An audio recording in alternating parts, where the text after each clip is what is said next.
ओम शांति। भगवत गीता श्लोक क्लास में आज बेसिक कोर्स है और बेसिक कोर्स में जिनके भी कोर्स बाकी है वो आगे बताते जाइए। अभी तक अगर ऐसे कोई है माताएं भाई जिन्होंने कभी भी कोर्स नहीं बताया, अगर वो अभी ज्वाइन हुए हैं तो एक बार हाथ उठाइए। जिन्होंने कभी भी कोर्स नहीं बताया और कभी फोन अनम्यूट नहीं होता है, अगर ऐसा किसी का है तो एक बार हाथ उठाइए।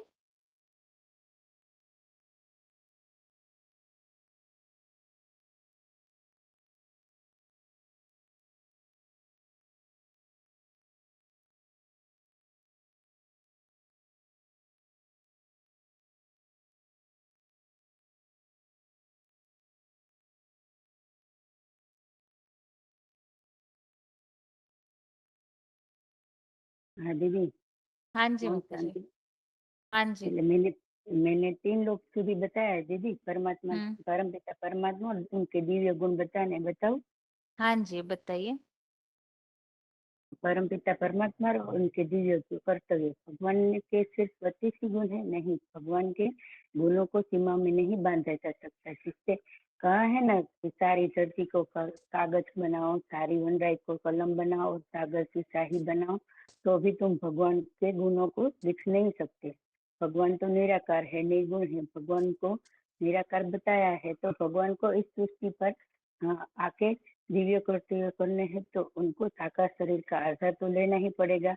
भगवान साधारण तन का आधार लेके इस सृष्टि पर आते हैं। इसका उल्लेख गीता में भी कहा है, अवजानन्ति मां मूढ़ा तनु आश्रित। साधारण मनुष्य मुझको पहचानते नहीं। जब भगवान इस सृष्टि पर आते हैं तो ब्रह्मा द्वारा सतीजी सृष्टि की स्थापना कराते हैं और विष्णु द्वारा देवी सृष्टि की पालना कराते हैं और शंकर द्वारा इस सृष्टि का विनाश करा के परिवर्तन कराते हैं। भगवान श्री ब्रह्मा विष्णु और शंकर की रचना करते हैं। वे ब्रह्मलोक के वासी है, जहाँ पर चांद सितारे और सूर्य का प्रकाश पहुंच नहीं सकता, वहाँ का रहने वाला है। इसके लिए भी गीता में कहा है कि न तद भाषते सूर्य न शशांको। अब भक्ति मार्ग में कहते हैं कि भगवान भाग्य विधाता है, तो भगवान किसी का भी भाग्य नहीं लिखता। तो आज कोई सुखी है कोई दुखी है ये सब मनुष्य में देखने आता है, तो भगवान क्या किसी के भाग्य में दुख लिख सकता है? नहीं, भगवान तो सबको एक समान रखता है, न किसी को धनवान बनाता है न किसी को गरीब बनाता है। भगवान किसी के भी साथ अन्याय नहीं करते। मनुष्य ही अपने अच्छे बुरे कर्मों के अनुसार भाग्य भोगता है। अच्छा कर्म करेगा तो अच्छे कर्म बनेंगे और बुरा कर्म करेगा तो बुरे कर्म बनेंगे। तो भगवान जब इस सृष्टि पर आते हैं तो हमारे भाग्य की लकीर स्वयं हमारे हाथ में रखते हैं। अब कहते हैं भगवान चमत्कार करते, तो भगवान कोई चमत्कार नहीं करते। तो सब मनुष्य प्राणी मात्र इस सृष्टि पर जीवित ही रहते, कोई भी नहीं मरता। नहीं, ये भगवान प्रकृति के नियमों को हाथ में नहीं लेता। सब अपने कर्म अनुसार ही इस सृष्टि पर आते जाते रहते हैं। अभी के जो साधु संघ है वो अपनी विद्या से चमत्कार करते रहते हैं। भगवान के गुणों को कोई लिख नहीं सकता। वो दिव्य दृष्टि के विधाता है, उनका रूप बिंदु जैसा है, उनको कोई देख नहीं सकता क्योंकि सूक्ष्म है। इसके लिए भी गीता में कहा है अणुरणीय समन समन समन्तु। फिर कहा है कालों के पंजों से छुड़ाने वाले है। अभी जो माहौल चल रहा है कि उसमें सब विनाश की ओर जा रहे हैं, तो भगवान को थोड़ा सा भी याद किया तो वह काल के मुख से हमको छुड़ा के ले जाएंगे। इसके लिए भी गीता में कहा है कि त्रायते महत्व है, थोड़ा भी भगवान को याद किया तो महान भय से हमारी रक्षा करेंगे। फिर जो सृष्टि है उसका आदि मंत्य और अद्वितीय के जाननहार है, उसका ज्ञान देने वाले। जो कोई भी मनुष्य देवता साधु संत ये ज्ञान नहीं दे सकते। भगवान सबसे दिव्य बुद्धि देने वाला है, पतितों को पावन बनाने वाला है। अभी जो कलयुग के अंत में भगवान को न पहचानने वाले सभी मनुष्य पतित बन पड़े हैं। सभी जन्म मरण के चक्र में आते आते पतित बन गए, तो भगवान संगोमी में आकर सभी पतितों से पावन बनाते हैं। तो भक्ति मार्ग में गायन है, गांधी जी कहते थे रघुपति राघव राजा राम पतित पावन सीताराम। भगवान आए आओ और सभी को पावन बनाओ। तो भगवान की श्रीमत पर चलते हैं, उन सबकी सद्गति भगवान कराते हैं, सभी को सुख देने वाले हैं भगवान आकर ईश्वरीय ज्ञान देते हैं। उसमें सभी मनुष्यों को एक लक्ष्य देते हैं, नर से नारायण और नारी से लक्ष्मी बनने का लक्ष्य देते हैं। अभी सभी मनुष्य भगवान को नहीं पहचान पाते, तो सर्वव्यापी कह देते हैं, तो सभी मनुष्य की बुद्धि पत्थर जैसी हो गई। तो इन सबको ज्ञान देके भगवान एक ज व्यापी है, उसका ज्ञान देके पारसिद्धि बनाते हैं। भक्ति मार्ग में भी कहा है, अहिल्या पत्थर की बन गई, तो भगवान के पाँव से वो चैतन्य रूप में वापस आ जाती है। भगवान ज्ञान से ज्ञान के सागर है, जो ज्ञान किसी के भी पास नहीं है। अखुद ज्ञान का खजाना है भगवान के पास, शांति के सागर है और प्रेम के भी सागर है। भगवान परमपिता परम शिक्षक और सद्गुरु का भी पाठ बजाते हैं, सभी को ज्ञान देकर परम शिक्षक बनाते। अब देखेंगे कि भगवान किसको कहेंगे, तो जो जन्म मरण के चक्र से न्यारे है, भगवान सुख हरता और दुख हरता भी है। तो सभी को सुख ही सुख देते हैं और सभी को दुख दूर करते हैं। हमारे जीवन नैया को पार ले जाने वाला है। जैसे भी मनुष्य क्यों न हो, हाँ पर भगवान की शरण में आएगा तो भगवान उसकी नैया को पार ले जाएगा। इसके लिए कहते भी है, शंकर चाप जहाज से ही चढ़े उतरो पार नर, बूढ़ी सकल संसार। अब कर्म की गति को जानने वाले हैं। इसके लिए गीता में एक श्लोक है, कर्मणे ही अपि बोधवे बोधवे च विकर्म। इसने कहा है कि कर्म को जानना चाहिए और विपरीत कर्म को भी जानना चाहिए। जो भगवान की श्रीमत पर चलते हैं, अच्छे कर्म करते, उनकी श्रीमत के वो अच्छे कर्म है, और श्रीमत के विरुद्ध कर्म करते हैं, उसे विपरीत कर्म कहते हैं। भगवान को अकाल मृत्यु कहा है, जिसको कोई काल खा नहीं सकता है। हाँ, तो भगवान ने इस सृष्टि पर आके कितने दिव्य कर्तव्य किए हैं, जिसका कोई माप नहीं है। और उसको लिखा भी नहीं सकते, लिख भी नहीं सकते। इनके लिए उनको तो दिव्य कर्तव्य और गुण अपार है। यदि ओम शांति। ठीक है माता जी,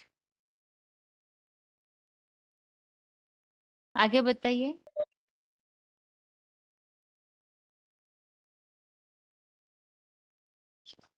चित्रलेखा जिनका नाम लिखा है, फोन अनम्यूट है आपका।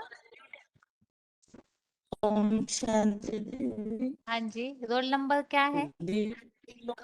22,550। कहाँ से? हिसाबड़ा मधुबन। हाँ जी, बताइए। दीदी, मैं 3 लोग के बारे में बताना चाहूंगी हाँ आज। जी। तो अब तक हमने आत्मा के बारे में जाना, और इस चित्र में हमने ये जाना कि आत्मा आत्मा के मतलब सृष्टि, आत्मा इस सृष्टि पर आई कहाँ से।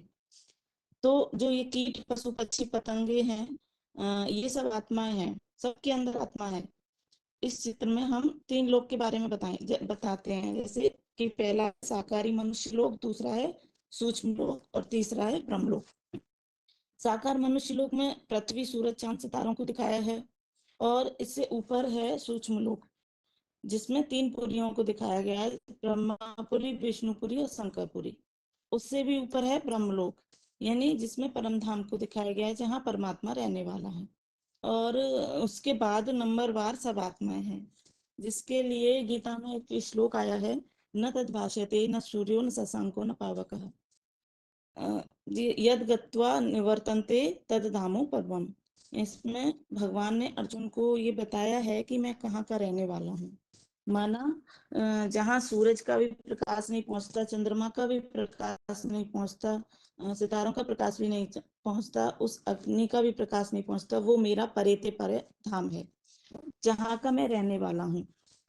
तो इस श्लोक से ये साबित होता है कि इस 5 तत्वों की दुनिया से परे एक छठा तुरीय तत्व है, ब्रह्मलोक। अंग्रेजों में हम इसे सुप्रीम बोर्ड कहते हैं, मुसलमानों में इसे अर्श कहते हैं। कहा भी जाता है कि खुदा अर्श में नहीं, अर्श में रहता है, फर्श में नहीं। जैनियों में हम इसे तुरीय धाम मानते हैं। हर धर्म में इस धाम की मान्यता है। हम सब आत्माएं वहीं की रहने वाली हैं। वहां पर ही वो सुप्रीम सोल रहती है, जिसे हम हिंदुओं में शिव कहते हैं। वो जन्म मरण के चक्र से न्यारा है। बाकी जो भी आत्माएं होती हैं, वो सब जन्म मरण के चक्र में आती हैं। अब इन आत्माओं का क्रम क्या है कि जितनी भी श्रेष्ठ से श्रेष्ठ आत्मा होगी, वो उतना ही शिव के नजदीक रहने वाली होगी। और जितना निकृष्ट यानी बुरा कर्म करने वाली आत्माएं वो नीचे की ओर रहने वाली हैं और उनकी संख्या ज्यादा होती है। तो जब इस सृष्टि में सतयुग की शुरुआत होती है तो त्रेता थोड़ा और पुराना होता है, द्वापर उससे भी पुराना और कलयुग बिल्कुल कलाहीन हो जाता है। तो इस सृष्टि की जो ये वो हर इस दुनिया की जो हर चीज है वो 4 अवस्थाओं से गुजरती है। सतो प्रधान बचपन, सतो सामान्य किशोरावस्था और रजो प्रधान जवानी और फिर आता है बुढ़ापा, तमो प्रधान बुढ़ापा। तो इसी प्रकार ये सृष्टि होती है। सृष्टि भी 4 अवस्थाओं से पसार होती है। सतो प्रधान सृष्टि को सतयुग कहते हैं। रजो प्रधान वो तमो सतो सामान्य को त्रेता युग कहते हैं, रजो प्रधान को द्वापर कहा जाता है और तमो प्रधान को कलयुग कहा जाता है। तो जितनी भी ऐसे ही यही क्रम ब्रह्मलोक से उतरने वाली आत्माओं का है कि जितनी भी श्रेष्ठ से श्रेष्ठ आत्मा होती है वो श्रेष्ठ युग में ही उतरती है। जैसे 16 कला संपूर्ण आत्माएं वो सतयुग में उतरेंगी, 14 कला संपूर्ण होंगी वो त्रेता में उतरेंगी, 8 कला संपूर्ण आत्माएं हैं वो द्वापर में उतरती हैं और कलयुग में तो केवल कलाहीनता शुरू हो जाती है। तो एक जो कलाहीन आत्माएं होती हैं वो जिनका काम दूसरों को दुख देना होता है, उसके लिए गीता में आया है कि मूढ़ा जन्मनि जन्मनि, यानी वो नारकी योनि में ही आकर गिरती हैं। जब सब आत्माएं नीचे पृथ्वी पर आ जाती हैं तो वो जन्म मरण के चक्र को काटती रहती हैं, उन्हें वापस जाने का कोई रास्ता नहीं मिलता। तो वो अपने शरीर से इस दुनिया में सुख भोगते भोगते तामसी बन जाती हैं। जैसे इसके लिए कहा गया है कि जैसे बीज है, जिसे कई बार बोया जाएगा तो उसकी शक्ति कमजोर हो जाती है। पहले पत्ता छोटा, फल छोटा, वृक्ष छोटा और फिर आखिरी में वो फल देना भी बंद कर देता है। तो ऐसे ही इन आत्माओं का हिसाब है। अब हम इस दुनिया में 2500 की सृष्टि मिलती है, तो 2500 की सृष्टि में हम देखते हैं कि सारी दुनिया में सुख शांति जो है वो दुख और अशांति के रूप में ज्यादा होती गई या सुख शांति कम होती गई। तो जैसे जैसे जनसंख्या बढ़ती है ऊपर से आत्माएं उतरती हैं तो उसके साथ साथ दुख और अशांति भी बढ़ती जाती है। अब इस दुनिया में कीट, पशु, पक्षी, पतंगे उनकी संख्या बहुत बढ़ रही है। देश विदेश में इतने कीटनाशक छिड़के जा रहे हैं लेकिन फिर भी उनकी संख्या कम होने का नाम नहीं ले रही है। तो आखिरकार अब हम ये आत्माएं आती कहाँ से हैं? तो इस बात का समाधान हमें किसी ने किए, केवल गीता के माध्यम से हम ये बता सकते हैं कि आत्माएं उस लोक से आ रही हैं और इस परम धाम से और इस दुनिया में जन्म मरण का चक्र काटते काटते अपना पार्ट बजाती रहती हैं। दीदी इतना ही है आता है। ठीक है माताजी। ओम शांति।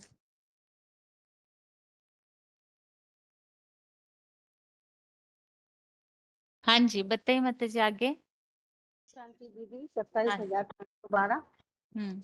जी मैं भी 3 लोग का ही बताऊंगी चित्र का। हाँ जी। हाँ, कि जब कोई मर जाता है तो कहते हैं स्वर्गवासी हो गया। तो स्वर्ग है कहाँ जानते ही नहीं है, बस ऊपर की तरफ इशारा कर देते हैं। एक सेकंड दीदी, मेरी आवाज आ रही है क्लियर? हाँ जी। अच्छा, कर देते हैं। पर ऊपर देखने में तो हमें आकाश तत्व ही नजर आता है, पर हम ये नहीं जानते हैं कि इससे भी ऊपर एक तत्व है जिसको हम परम धाम कहते हैं, यानी परे से परे का धाम। इस धाम की मान्यता सभी धर्म के शास्त्रों में दी जाती है। जैसे कि हिंदुओं में कहते हैं ब्रह्मलोक, अंग्रेजों में इसको सुप्रीम अवार्ड कहते हैं, और मुसलमान भी इसे कहते हैं अर्श, यानी खुदा फर्श में नहीं अर्श में रहता है, और जैनियों में इसको तुरिया धाम भी कहते हैं। तो ये सभी आत्माएं इस सृष्टि पर अपना अपना पार्ट बजाने के लिए आती हैं, पर पुनः शरीर छोड़ने के बाद स्वर्ग नहीं जाती, पर न जानने के कारण से स्वर्गवासी कह देती हैं।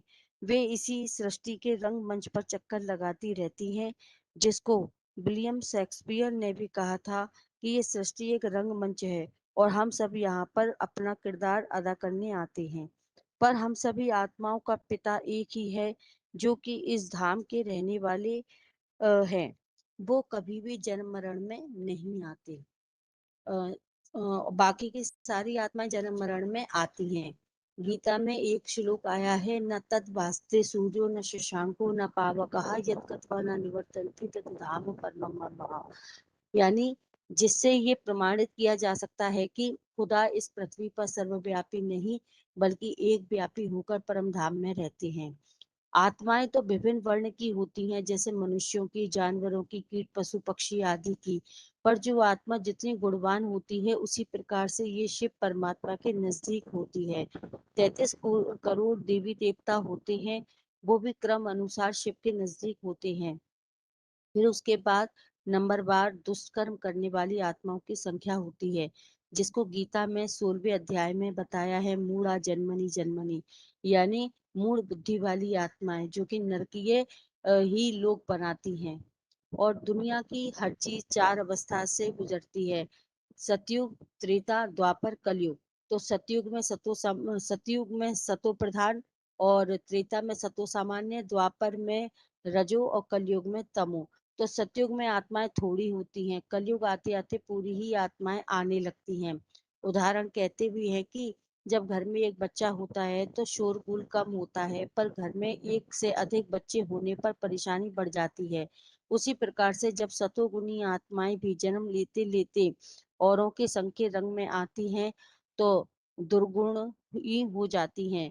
जैसे कि कहते हैं, बीज एक बार बोआ जाता है तो अच्छा फल देता है, लेकिन बार बार बोने पर वही बीज उसकी टाल टहनियाँ फल अच्छे नहीं होते, बाकी मतलब उसकी क्वालिटी कम होती जाती है। ऐसे ही ये सृष्टि सतो सामान्य, रजो और फिर तमो हो जाती है, जिसका उदाहरण हम बचपन, जवानी, बुढ़ापे से भी दे सकते हैं।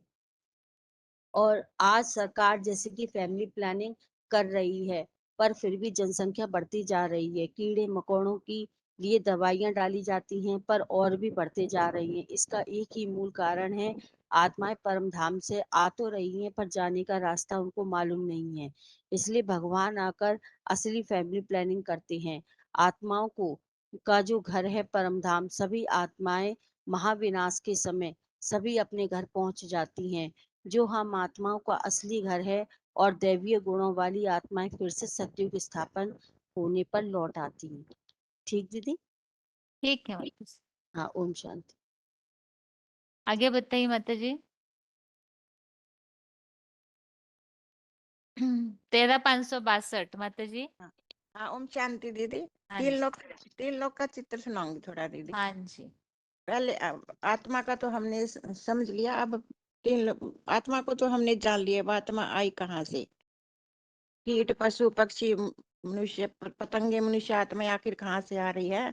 उस धाम का नाम है परम धाम, जहाँ के हम रहने वाले। हम परमपिता शिव भी वहाँ का रहने वाला है, और हम आत्मा भी यहाँ के रहने वाली है। जैसे हाथी का बच्चा हाथी जैसा, सांप का बच्चा सांप जैसा लंबा लंबा। तो ये परम धाम को तो सभी जानते हैं। जैसे हम हिंदू लोग तो कई नाम से जानते हैं, ब्रह्मांड भी कहते हैं, शांति धाम भी कहते हैं, सुख धाम भी कहते हैं, निर्वाण धाम भी कहते हैं, मूल वतन भी कहते हैं। जैनी लोग कहते हैं तुरिया धाम। 5 तत्वों से परे मेरा छठा तुरिया धाम है, मैं वहां का रहने वाला हूँ। अंग्रेज लोग कहते हैं सोलो गार्ड है। और मुसलमान कहते हैं खुदा अर्श में रहता है, फर्श में नहीं, सातवें अर्श में रहता है। गीता में लिए आया है, तद भास्ते सूर्यो न संसको न पावका यत गत्वा निर्वदन्ते तद धाम परमम।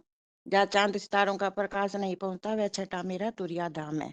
फिर इस चित्र में 3 पुरियां दिखाई है, ब्रह्मापुरी, विष्णुपुरी और शंकरपुरी। आकारी साकारी साकारी आकारी निराकारी। साकारी धाम के पास ब्रह्मा को बैठा हुआ दिखाया है। ब्रह्मा भी जहाँ चांद सितारों की दुनिया भी है, 5 तत्वों के शरीर भी है, मनुष्य सुख दुख भी भोगते शरीर सहित, और बातचीत भी करते हैं। ये साकारी लोक है। बीच में दिखाया है विष्णु आकारी लोग, जहाँ देवताएं रहते हैं, ब्रह्मा विष्णु शंकर। सूक्ष्म स्टेज होती है, सारी की भाषा होती है, और यहाँ इसको मूवी भी बोलते हैं। ऊपर दिखाया निराकारी धाम के पास शंकर को बैठा हुआ दिखाया है। शंकर ही एक ऐसा देवता है जो अपनी ऐसी स्टेज बना लेता, शिव के समान निराकारी निर्विकारी निरहंकारी। तो ये परम धाम 3 परम धाम जैसे गोल है, पृथ्वी भी गोल है, वायुमंडल भी गोल है। जिस क्रम से आत्माएं ऊपर बैठती है उसी क्रम से नीचे भी उतरती है। ऊपर है आत्मा शिव की, फिर है त्रिमूर्ति, त्रिमूर्ति के बाद लक्ष्मी नारायण, लक्ष्मी नारायण के बाद फिर अष्टदेव, अष्टदेवों के बाद अपने अपने धर्म पिताएं अपने अपने गुरु को खींचते हुए मनुष्य आत्माओं को दिखाए है। फिर दिखाए पशु पक्षी कीड़े मकोड़े और कीटाणु, पेड़ पौधे कीटाणु। जिस क्रम से आत्मा ऊपर रहती है उसी क्रम से नीचे भी उतरती है। सतो प्रधान आत्मा सतयुग में उतरती है, सतयुग त्रेता में उतरती है, तमो प्रधान आत्मा द्वापर कलयुग में उतरती है।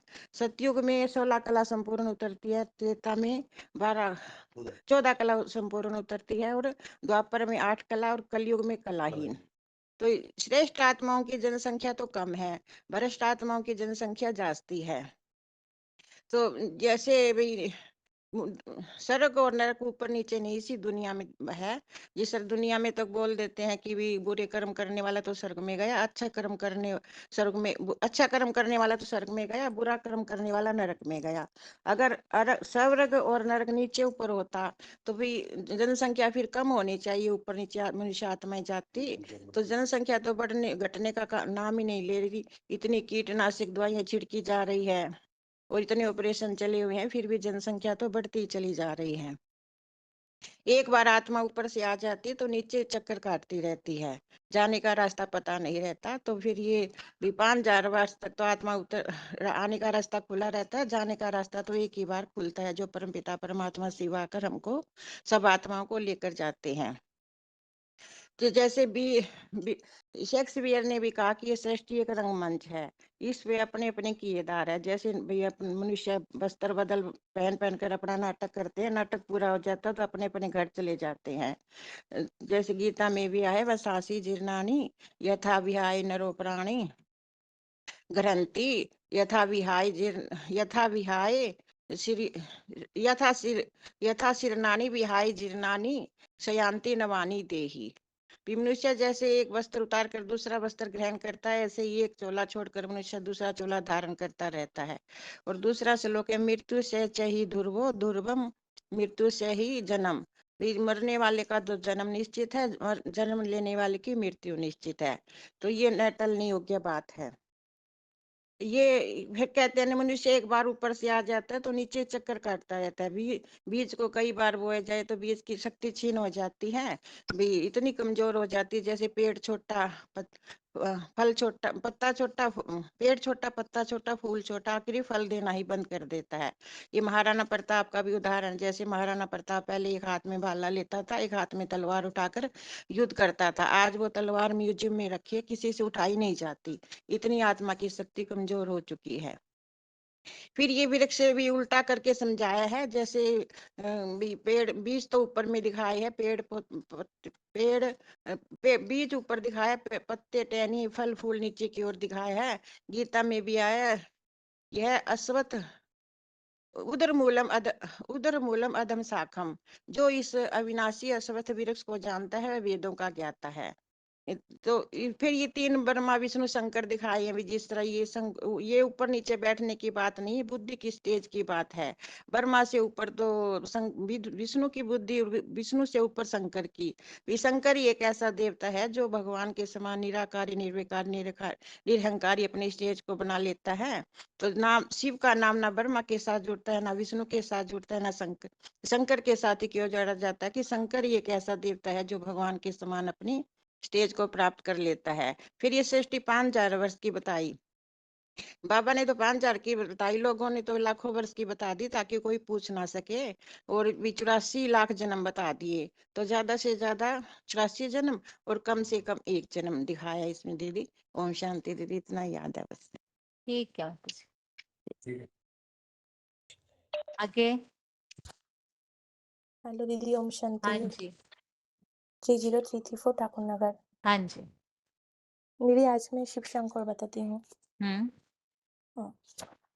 शिवा शंकर मुक्ति मार्ग में एक गलत बात है कि मना शिवा शंकर को मिला करके एक कर देते हैं। जैसे भगवान को सर्वव्यापी बोलते हैं, पतित पावन गंगा को बोलते हैं, वैसे ही शिवा शंकर को मिला करके एक एक कर देते हैं। अगर शिव और शंकर एक ही होती है तो शिवरात्रि क्यों बोलते हैं, शंकरात्रि नहीं बोलते हैं, शिवलिंग बोलते हैं, शंकर लिंग नहीं बोलते हैं, सत्यम शिवम सुंदरम बोलते हैं, लेकिन सत्यम शंकरम सुंदरम नहीं बोलते हैं। अगर दोनों एक ही है तो अलग अलग से क्यों बोलते हैं। আবার क्या बोलते हैं कि शिव शंकर भोलेनाथ, शंकर शिव भोलेनाथ नहीं बोलते हैं। तो इसका अर्थ है कि शिव माना हम सब शिव के माने शिव के बारे में सब कुछ बोलते हैं। अगर शिव और शंकर एक ही है तो शंकर को ध्यानमग्न अवस्था में क्यों दिखाते हैं, माना शंकर का जो ज्यादा से ज्यादा चित्र है, चित्र में हम उनको ध्यानस्थ अवस्था में देखते हैं। अगर वही भगवान होते हैं तो उनको किसका ध्यान करते हैं। तो कोई कोई चित्र में ये देखने में आते हैं कि शंकर के सामने शिवलिंग रहते हैं और वही उनका ध्यान करते हैं, माना शंकर ही ऐसा एकमात्र माना शंकर ही ऐसा है जो शिव माना शिव का ही ध्यान करते हैं, माना उनका याद करते हैं। तो याद याद उसको ही करते हैं जिससे कोई श्रेष्ठ होती है, जिसके से माना जिसने से हम कोई प्राप्त करते हैं। तो शंकर को याद करना माना ही उन माना शंकर किसी को याद करते हैं माना ही उनसे भी कोई श्रेष्ठ होती है और वही होते हैं शिव। तो इसीलिए भक्ति मार्ग में बोलते हैं कि शिव शंकर भोलेनाथ, माना पहले शिव का नाम उसके बाद शंकर का नाम। जैसे भारतीय परंपरा में क्या होती है, पहले पिता का नाम उसके बाद पुत्र का नाम डालते हैं। तो शिव होती है सर्व आत्माओं का पिता और शंकर होती है मनुष्य आत्माओं का पिता। और कोई कोई मंदिर में माना कोई कोई मंदिर में बीच में शिवलिंग और चारों तरफ देवी देवता का मूर्ति यानी शंकर का मूर्ति दिखने में आती है। अगर शंकर ही भगवान हो तो माना ऐसा क्यों दिखने में आती है। तो भगवान एक ही होती है और देवी देवता ज्यादा से ज्यादा होती है। तो भारतीय परंपरा में जो 33 करोड़ देवी देवता का मान्यता है उसके अंदर मुख्य होती है शंकर के माना मुख्य शंकर ही होती है। जैसे विष्णु देव कहते हैं, ब्रह्मा देव कहते हैं, लेकिन शंकर को देव देव महादेव कहते हैं। तो माना देवता के अंदर से भी वो माना बड़ा होती है और वो एक ही होती है। जैसे अंग्रेजी लोग बोलते हैं कि गॉड इज वन। तो यहाँ पे शिव और शंकर उनको नामों से भी अंतर होती है। जैसे शिव माना ही कल्याणकारी और शंकर माना ही संहारकारी। तो इससे तो यही माना माने यही माना समझ में आती है कि शिव अलग और शंकर अलग। तो दोनों में अंतर है कि शिव होती है पिता और शंकर होती है पुत्र। शिव होती है रचयिता और शंकर होती है रचना। शिव होती है निर्गुण और शंकर होती है सगुण। और शिव निराकार, शंकर होती है साकार।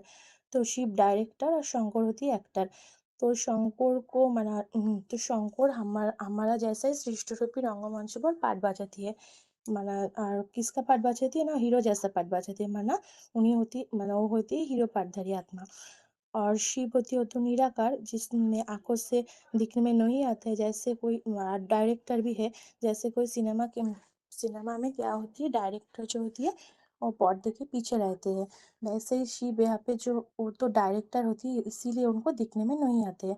तो दोनों में तो यही अंतर है। तो दोनों में यही अंतर रहने से भी आज क्या होती है, दोनों को मिलकर एक कर देती है। जैसे पिता और पुत्रों के क्षेत्र में पिता अगर शरीर छोड़ देते हैं तो वो संसार को संभालने का दायित्व जो बड़ा बेटा होती है उनको हाथ में आ जाती है। तो पिता को जगह हो लेना और पिता मतलब पिता का जगह लेने के लिए उनको पिता समान मानते हैं, लेकिन वो पिता नहीं होते हैं। पिता होना और पिता जैसा दायित्व पालन करना दोनों में अंतर होती है। जैसे कोई बड़ा दीदी माँ समान होती है तो लेकिन वो माँ नहीं होती है। तो जो शंकर वाली आत्मा जो होती है वो पुरुषार्थ करते करते शिव समान निराकारी निर्विकारी निरहंकारी बन जाती है। और एक उदाहरण यही है कि अब हम स्कूल में टीचर क्या करते हैं, सभी को पढ़ाते हैं। तो कोई क्या होती है, पढ़ाई तो सभी पढ़ते हैं लेकिन कोई फास्ट होती है और कोई का नंबर लास्ट में आ जाती है। माना सबका बुद्धिरूपी पात्र एक जैसा नहीं है। जिसका पात्र माना जितना बड़ा उतना ही अच्छे से वो धारण करते हैं।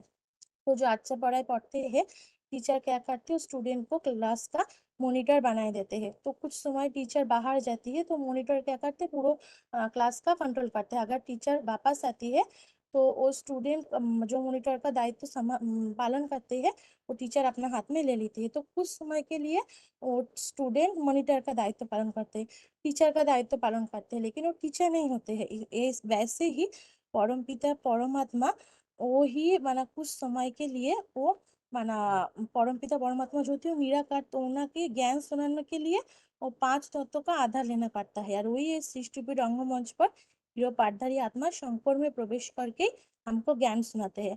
तो शंकर में प्रवेश करते हैं और इसीलिए ही शंकर के मस्तक पर त्रिनेत्र दिखाते हैं, और वही त्रिनेत्र ही होती है माना वो शिव नेत्र, माना वो जो शिव जो होती है उसके अंदर प्रवेश करते हैं उसका ही निशानी। अगर शंकर जब पुरुषार्थ करते करते যখন মানে 100% हो जाती है उसका पुरुषार्थ मानना ही शिव समान बन जाती है, तो अभी भक्ति मार्ग में उनका शिवलिंग में बना शिवलिंग रूप में पूजा होती है। तो शंकर के मूर्ति में जैसे हाथ पाँव नाक कान आदि दिखने में आती है, लेकिन शिवलिंगों में हाथ पाँव नाक कान आदि इत्यादि नहीं दिखने में आती है, माना शिवलिंग होती है निराकार का प्रतीक। तो शंकर जब पुरुषार्थ करते करते निराकार स्टेज में चली जाती है, माना देह रहने से भी देह का कोई भान नहीं रहते है, तो अभी शिवलिंग में हाथ पाँव नाक कान आदि दिखने में नहीं आते हैं। तो शंकर पुरुषार्थ जब शिव समान हो जाती है तो अभी भक्ति मार्ग में उनका यादगार रूप में शिवलिंग पूजते हैं। इसीलिए ही भक्ति मार्ग में मनुष्य शिव और शंकर को मिलाकर के एक कर दिया है। तो भगवान बनना और भगवान होना और भगवान समान बनना दोनों में अंतर है। तो शिव के परे भगवान का जो टाइटल वो पहले शंकर को ही मिलता है। और कलयुग के अंत में मनुष्य के क्षेत्रों में क्या करते हैं, भगवान शब्द लागू कर देते हैं। तो शंकर के क्षेत्र ही शास्त्रों में की माना आते हैं कि अव्यक्त मूर्ति ना, माना अव्यक्त प्लस मूर्ति। मूर्ति माना है साकार और अव्यक्त माना है निराकार स्टेज। तो साकारी दुनिया साकारी शरीर में वो आती है, लेकिन मन बुद्धि से वो परे रहती है। तो इसीलिए और गीता में बोलते हैं ना कि सारे जगत का बीज माना शिव बड़ो संतान, माना शिव का बड़ो संतान होती है शंकर, और शंकर से भी माना ज्यादा से ज्यादा आत्मा उत्पन्न होती है। तो हिंदूरा हम उनको आदिदेव बोलते हैं, जैनों आदिनाथ, मुसलमान आदम और क्रिश्चियन एडम बोलते हैं। तो परमपिता परमात्मा जिस स्थान का आधार लेते हैं वही होते हैं सारे जगत का बीज। और इसके साथ ही दीदी महाशिवरात्रि, तो बाहर दुनिया का लोग यही बोलते हैं कि जन्मदिन दिन में हो व रात्रि में होती है, जन्मदिन ही बोलते हैं, जन्म रात में नहीं बोलते, माना बात डे बोलते हैं, बात नाइट नहीं बोलते। तो शिव के साथ रात्रि शब्द जोड़ देते हैं, माना शिव का अवतरण रात्रि में होती है, इसीलिए भक्ति मार्ग में शिव का पूजा रात्रि में होती है। तो यहाँ पे रात्रि माना कुछ स्थूल रात्रि की बात नहीं। तो रात्रि में क्या होती है, हम अंधकार में ठोकर खाते हैं। वहाँ पे रात्रि माना कोई स्थूल रात्रि की बात नहीं, अज्ञान अंधकार की बात है। जब पूरा संसार अज्ञान अंधकार में डूब जाती है तो अभी परमपिता परमात्मा का अवतरण होती है। जैसे गीता में आया है कि যথা যথা हि धर्मस्य ग्लानिर्भवति भारत अभ्युत्थानम् अधर्मस्य तदात्मानं सृजामि अहम्, माना जब जब धर्म की ग्लानि होती है तो अभी मैं आता हूँ। तो कली युग का अंत में ही ज्यादा से ज्यादा धर्मों का ग्लानि होती है, और माना ग्लानि अंतिम पर्याय में पहुंच जाती है। तो भगवान कलियुग के अंत में आकर क्या करती है, परित्राणाय साधुनाम विनाशाय च दुष्कृतम धर्म संस्थापनार्थाय संभवामि जुगे जुगे, माना सब अधर्म को विनाश करके शुद्ध सनातन धर्म का स्थापन करते हैं। तो अभी घोर अज्ञान अंधकार में अंधकार के बाद क्या होती है, अच्छा से सौजरा होती है, सुंदर सकल आती है। तो वैसे ही घोर कलियुग के बाद फिर नया सतयुग आती है। तो परमपिता परमात्मा दोनों युग के संगम में आती है, इसीलिए ही बोलते हैं कि जुगे जुगे, माना कलियुग के अंत और सत्ययुग के आदि दोनों को मिलकर संगम युग कहते हैं, इसीलिए बोलते हैं कि जुगे जुगे, माना हर युग में नहीं आते हैं, दोनों युग के बीच में आती है। तो आकर क्या करते हैं, अज्ञान कलियुग को सजरा सत्ययुग बनाते हैं, इसीलिए ही शिव के साथ रात्रि शब्दोटा जोड़ देते हैं। और भक्ति मार्ग में क्या होती है, जागरण करते हैं, माना वो आकर हमका जो अज्ञान अंधकार में जो ठोकर खाते हैं तो ज्ञान देते हैं, और ज्ञान द्वारा ही हमका आत्मारूपी प्रदीप को जलाते हैं। इसीलिए भक्ति मार्ग में जागरण करते हैं, माना हम भक्ति मार्ग में क्या करते हैं, सारा रात जाग करके माना भगवान को पूछते हैं। तो यहाँ पे स्थूल रात जागने की कोई बात नहीं, हमारा अभी क्या होती है, हमारा आत्मारूपी दीपक जलते ही नहीं, तो भगवान आकर हमारा ज्ञान देकर हमारा जो आत्मारूपी दीपक है उनको जलाते हैं। इसीलिए भक्ति मार्ग में जागरण करते हैं। और क्या करते हैं, उपवास करते हैं, व्रत रखते हैं। उपवास माना है उप माना नजदीक, और वास माना है बैठना, और व्रत माना है विकारों का नाश करना। तो माना हमारा जब हम भगवान के पास बैठेंगे तो अभी हमारा अंदर जो विकार होती है वो नाश हो जाती है, और हम क्योंकि भगवान होती है निर्विकारी और उनके पास हम जाएंगे तो हम ही निर्विकारी बन जाएंगे। इसीलिए ही मुक्ति और निर्विकारी बनने से ही हम उनके पास बैठ पाएंगे। तो परमपिता परमात्मा शंकर के अंदर प्रवेश करते हैं क्योंकि वो होती है हीरो पाठधारी आत्मा। और शंकर और भक्ति मार्ग में या शंकर साधारण तन में आते हैं, इसीलिए बोलते हैं कि अवजनंती माँ मूढ़ा मानुषिम तनु आश्रित माना वो साधारण मनुष्य तन में प्रवेश करते हैं, लेकिन मूर्मति लोग उनको अवज्ञा करते हैं। और शंकर में जो प्रवेश करती है तो शंकर को देहों में जो दिखाते हैं जो त्रिशूल गंगाई जटा। तो इसलिए जो जो त्रिशूल दिखाते हैं, त्रिशूल माना ही वो जो माना बेहद में उसका अर्थ है कि स्थूल रूप में तो श्रृंगार दिखाते हैं, लेकिन बेहद में उसका अर्थ है कि त्रिशूल माना ही त्रि माना तीन और शूल माना ही काटा माना त्रिमूर्ति का जो ज्ञान होती है, ब्रह्मा विष्णु शंकर का जो ज्ञान होती है माना ब्रह्मा द्वारा स्थापना विष्णु द्वारा पालना और शंकर द्वारा विनाश, वो उनका बुद्धि से कभी वो माना भूल नहीं होता है। इसलिए वो माना शंकर के हाथों में त्रिशूल दिखाता है और वो त्रिशूल को कभी छोड़ते ही नहीं, माना वो त्रिमूर्ति का उनका बुद्धि से कभी हटते ही नहीं। और क्या होती है गंगा दिखाते हैं उनका मस्तक के ऊपर, तो यहाँ पे स्थूल गंगा की कोई बात नहीं, ज्ञान गंगा की बात है। माना स्थूल जो जल दिखाते हैं स्थूल जल की बात नहीं है, ज्ञान जल की बात है। तो ये गंगा वाली जो आत्मा होती है ऐसा ज्ञान का सेवा करती है, जिसलिए बाबा उनको मस्तक के ऊपर माना रखते हैं। और जटा दिखाते हैं और जटा आधा जटा बंद और आधा जटा खोला दिखाते हैं। तो खोला जो जटा दिखाते हैं वो एक के साथ एक लटकते रहते हैं। तो भक्ति मार्ग में साधुरा भी जटा रखते हैं, तब जटा माना ही जटिल तत्व, माना उन्हीं आकर जो ज्ञान देते हैं वो माना कोई ज्ञान अभी स्पष्ट हो गई और कोई ज्ञान अभी स्पष्ट नहीं होता, इसीलिए ही कोई जटा खोला और कोई जटा माना बंद दिखाते हैं। और सर्प दिखाते हैं उनका हाथ तारपरे कोमर मस्तक और गला में। तो जो सर्प दिखाते हैं सर्प यहाँ पे कोई स्थूल सर्प की बात नहीं, एखाने विषय विकार की निशानी है। माना शंकर के गांव से इतना सर्प रहने से भी उनका कोई माना सर्प का कोई विकार उनके ऊपर लागू होता है नहीं। जैसे चंदन के गाछ के ऊपर सांप दिखाते हैं, लेकिन चंदन का वो खुशबू कभी नष्ट नहीं होते हैं सांप रहने से भी, वैसे ही शंकर के ऊपर इतना साफ रहने से भी उनका माना साप का कोई विषय विकार उनके अंदर माना पड़ते ही नहीं, माना विषय विकार के से पड़े चले जाते हैं, इसलिए उनको साप दिखाते हैं। और क्या दिखाते हैं डुमरू। डुमरू ऐसा वाद्य यंत्र होती है जो दो तरफ बजते हैं, माना माना देवता और राक्षस वो दोनों को ही माना समान आंखों से ही देखते हैं, माना क्यों प्रिय कोई अप्रिय ऐसा होता ही नहीं, वो दोनों को ही समान माने देखते हैं।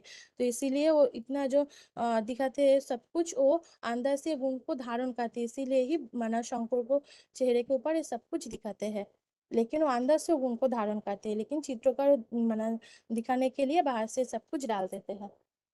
ओम शांति दीदी। ठीक है माताजी। हुआ दीदी। हाँ जी माताजी। ओम शांति। आप पढ़ के बताइए या ओरली बताए माताजी पूरा। दीदी पहले तो जो दीदी कोर्स सिखाते हैं वो कोर्स सीखकर मैं तो माना किताब में वो लिख करके रखा, फिर किताब से मैं अच्छे से पढ़ करके रेडी किया। अच्छा ठीक है माताजी। ठीक है हाँ दीदी। जी आगे बताइए।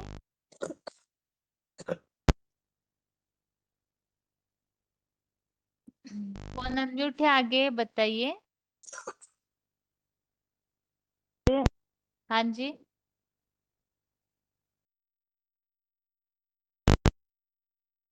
आगे अगला फोन अनम्यूट है, बताइए। हेलो। हाँ जी। ओम शांति में सर्व आत्मा का पिता शिव हाँ जी पिता जो साकार पृष्ठ पे आकर क्या करते हैं हमें समझते। पिता के बारे में सब समझते, पिता के बारे में समझते, सब धर्म वाला मानते कि जानते कोई नहीं है। शुक्र अच्छी 10/2 न विदुगण सुरगण प्रभाव न महेशी। मेरे प्रकृष्ट जन्म को न देवगण महेशी न जाने, क्योंकि देवता और महेश में सब प्रकार में आदि में हूँ। माने भगवान का परिचय भगवान बिना कोई दे नहीं सकते। ज्ञान भी अच्छे कहते गॉड इज टू कह जाते, गॉड इज वन भी कहते। भगवान एक है, भगवान सत्य है। सबका आत्मा का पिता जो भी मनुष्य आत्मा है, जितने भी आत्मा है, सब प्राणी मात्र पर सबका पिता एक है। पिता का रूप क्या है? पिता के रूप में आत्मा नहीं, अणु रूप है, अणु है, स्वरूप है, अति सूक्ष्म है, अति ज्योति स्वरूप है। ज्योति स्वरूप है। कहते अंधकार से परे कहा जाता है, सूर्य की तरह प्रकाशित है। ज्योति के यादगार में शिवलिंग पर बना हुए भगवान को अन्य किसी किसी रूप से मानते, एक रूप को कई मानते नहीं, अनेक रूप से मान्यता देते हैं, किंतु एक रूप है, निराकार स्वरूप है। हर धर्म में मान्यता है, कहते हैं सबका मालिक एक है, सबको कंट्रोल करने वाला एक है।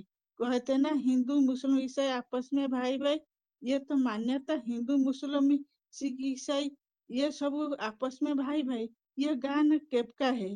कभी कभी जरूर भाई तो बनते हैं ना, जब भाई बनते हैं एक पिता का संतान होगी ना।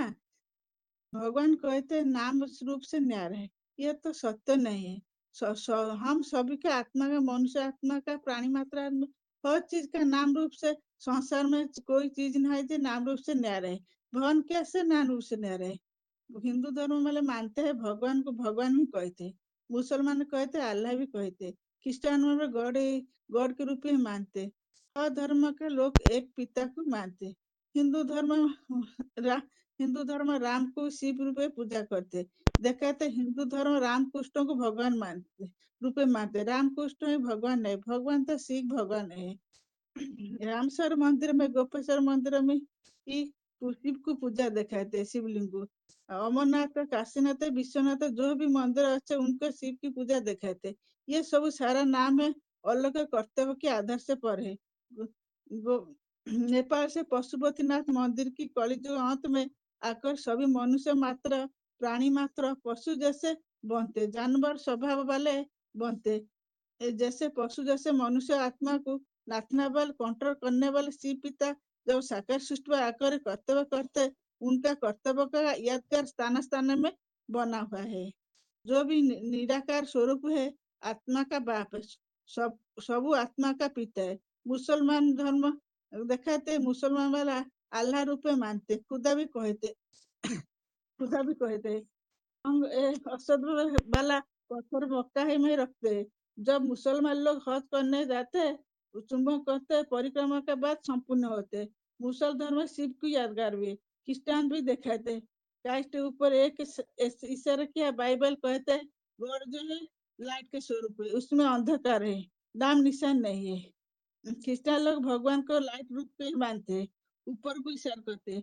बौद्ध धर्म चीन जापान में गोल टेबल ऊपर एक पत्थर बटका रखकर उसके ऊपर बुद्धि जो को एकाग्र करते हैं। बौद्ध धर्म निराकार मानते हैं। सिख धर्म भी मानते हैं। सिख धर्म नानक में कहते हैं एक ओम निराकार है, ईश्वर कहते हैं, मानते हैं निराकार सत्य है, अकाल मृत्यु है। सिख में मानते हैं, बौद्ध धर्म भी मानते हैं, क्रिश्चियन धर्म भी मानते हैं, मुसलमान भी मानते हैं, हिंदू धर्म भी मानते हैं। हर धर्म एक का गायन है। जब शिव पिता सृष्टि पर साकार में आते हैं, उनको पहचान करके उनका संतान बनते हैं। तो गायन भी होता है ना, सबको मालिक एक है, सबको कंट्रोल करने वाला सबका पिता एक है।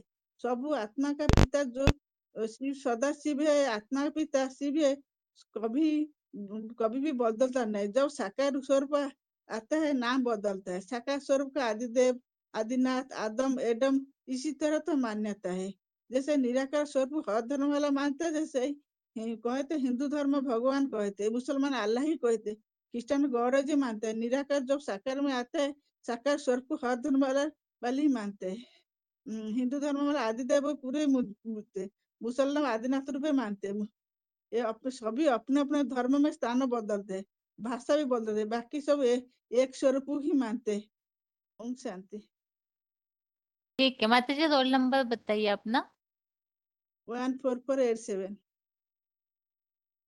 अच्छा ठीक है, आगे बताइए। अगला फोन अनम्यूट है। छोटे फोन से किसी का अनम्यूट है, बताइए।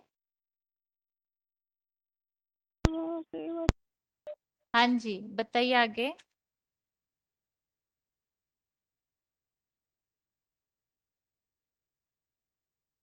टीमा माता जिनका नाम लिखा है, बताइए माता जी। हेलो, ओम शांति दीदी। जी। मेरा रोल नंबर है 28-3-23। हाँ जी। आज मैं सृष्टि चक्र का थोड़ा क्योंकि मैंने अभी अभी ज्वाइन किया है दीदी, थोड़ा मैं बता रही हूँ। सृष्टि चक्र का भी हमें बताया समझाया जाता है कि 5,000 वर्ष का ये अविनाशी ड्रामा है, जो ये हूबहू रिपीट होता है। इसको 4 युगों में बांटा गया है: सतयुग, त्रेता, द्वापर और कलयुग। हर युग 1250 वर्ष का है और सुइयों के बीच में भी छोटा सा संगम युग दिखाया जाता है, जिसमें परमात्मा बाप आकर ज्ञान सुनाकर पतित से पावन बनाकर अपने साथ ले जाते हैं। लेकिन इतने से ही बात खत्म नहीं होती। बाबा ने मुरली में बोला है, तुम बच्चे रोज अमृत वेले अपना अपना मतलब सुदर्शन चक्र घुमाओ तो सुदर्शन चक्रवर्ती राजा बन जाओगे।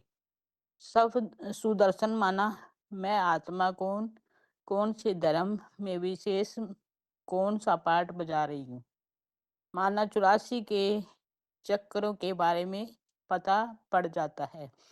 इसलिए बाबा कहते हैं ये ड्रामा है, ये ड्रामा ही वंडरफुल है। जब ड्रामा कहा जाता है तो कभी ना कभी शूटिंग या रिहर्सल हुई होगी ना, क्योंकि बिना शूटिंग या रिहर्सल के तो कोई ड्रामा प्रैक्टिकल में बजाया ही नहीं जाता।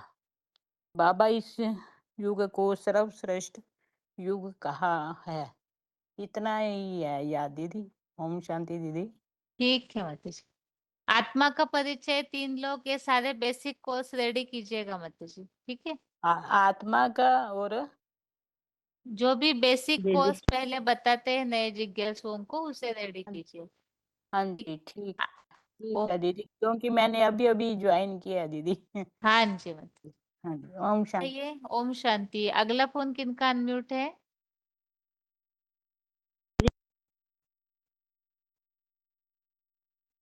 बताइए अगला।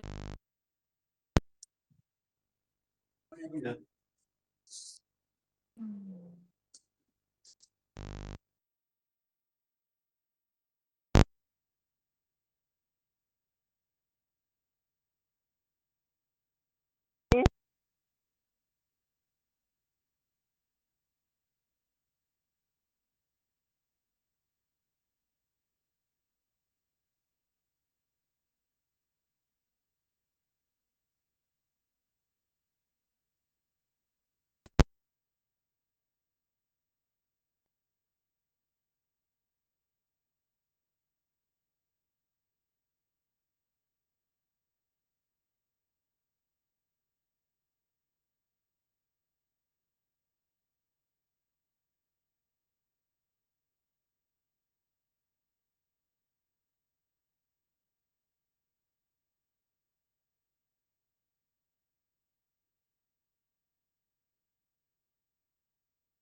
भी लोग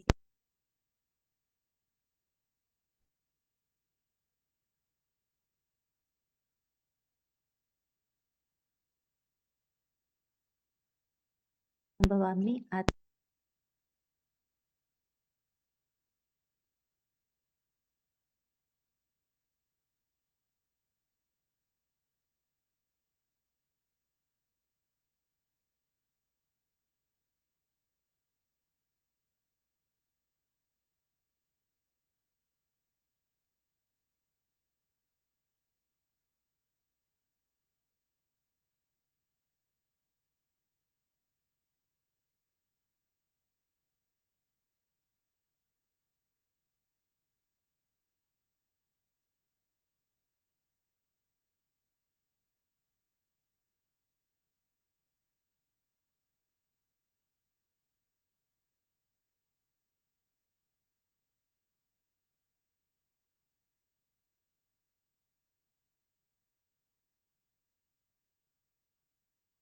हुआ है कि भगवान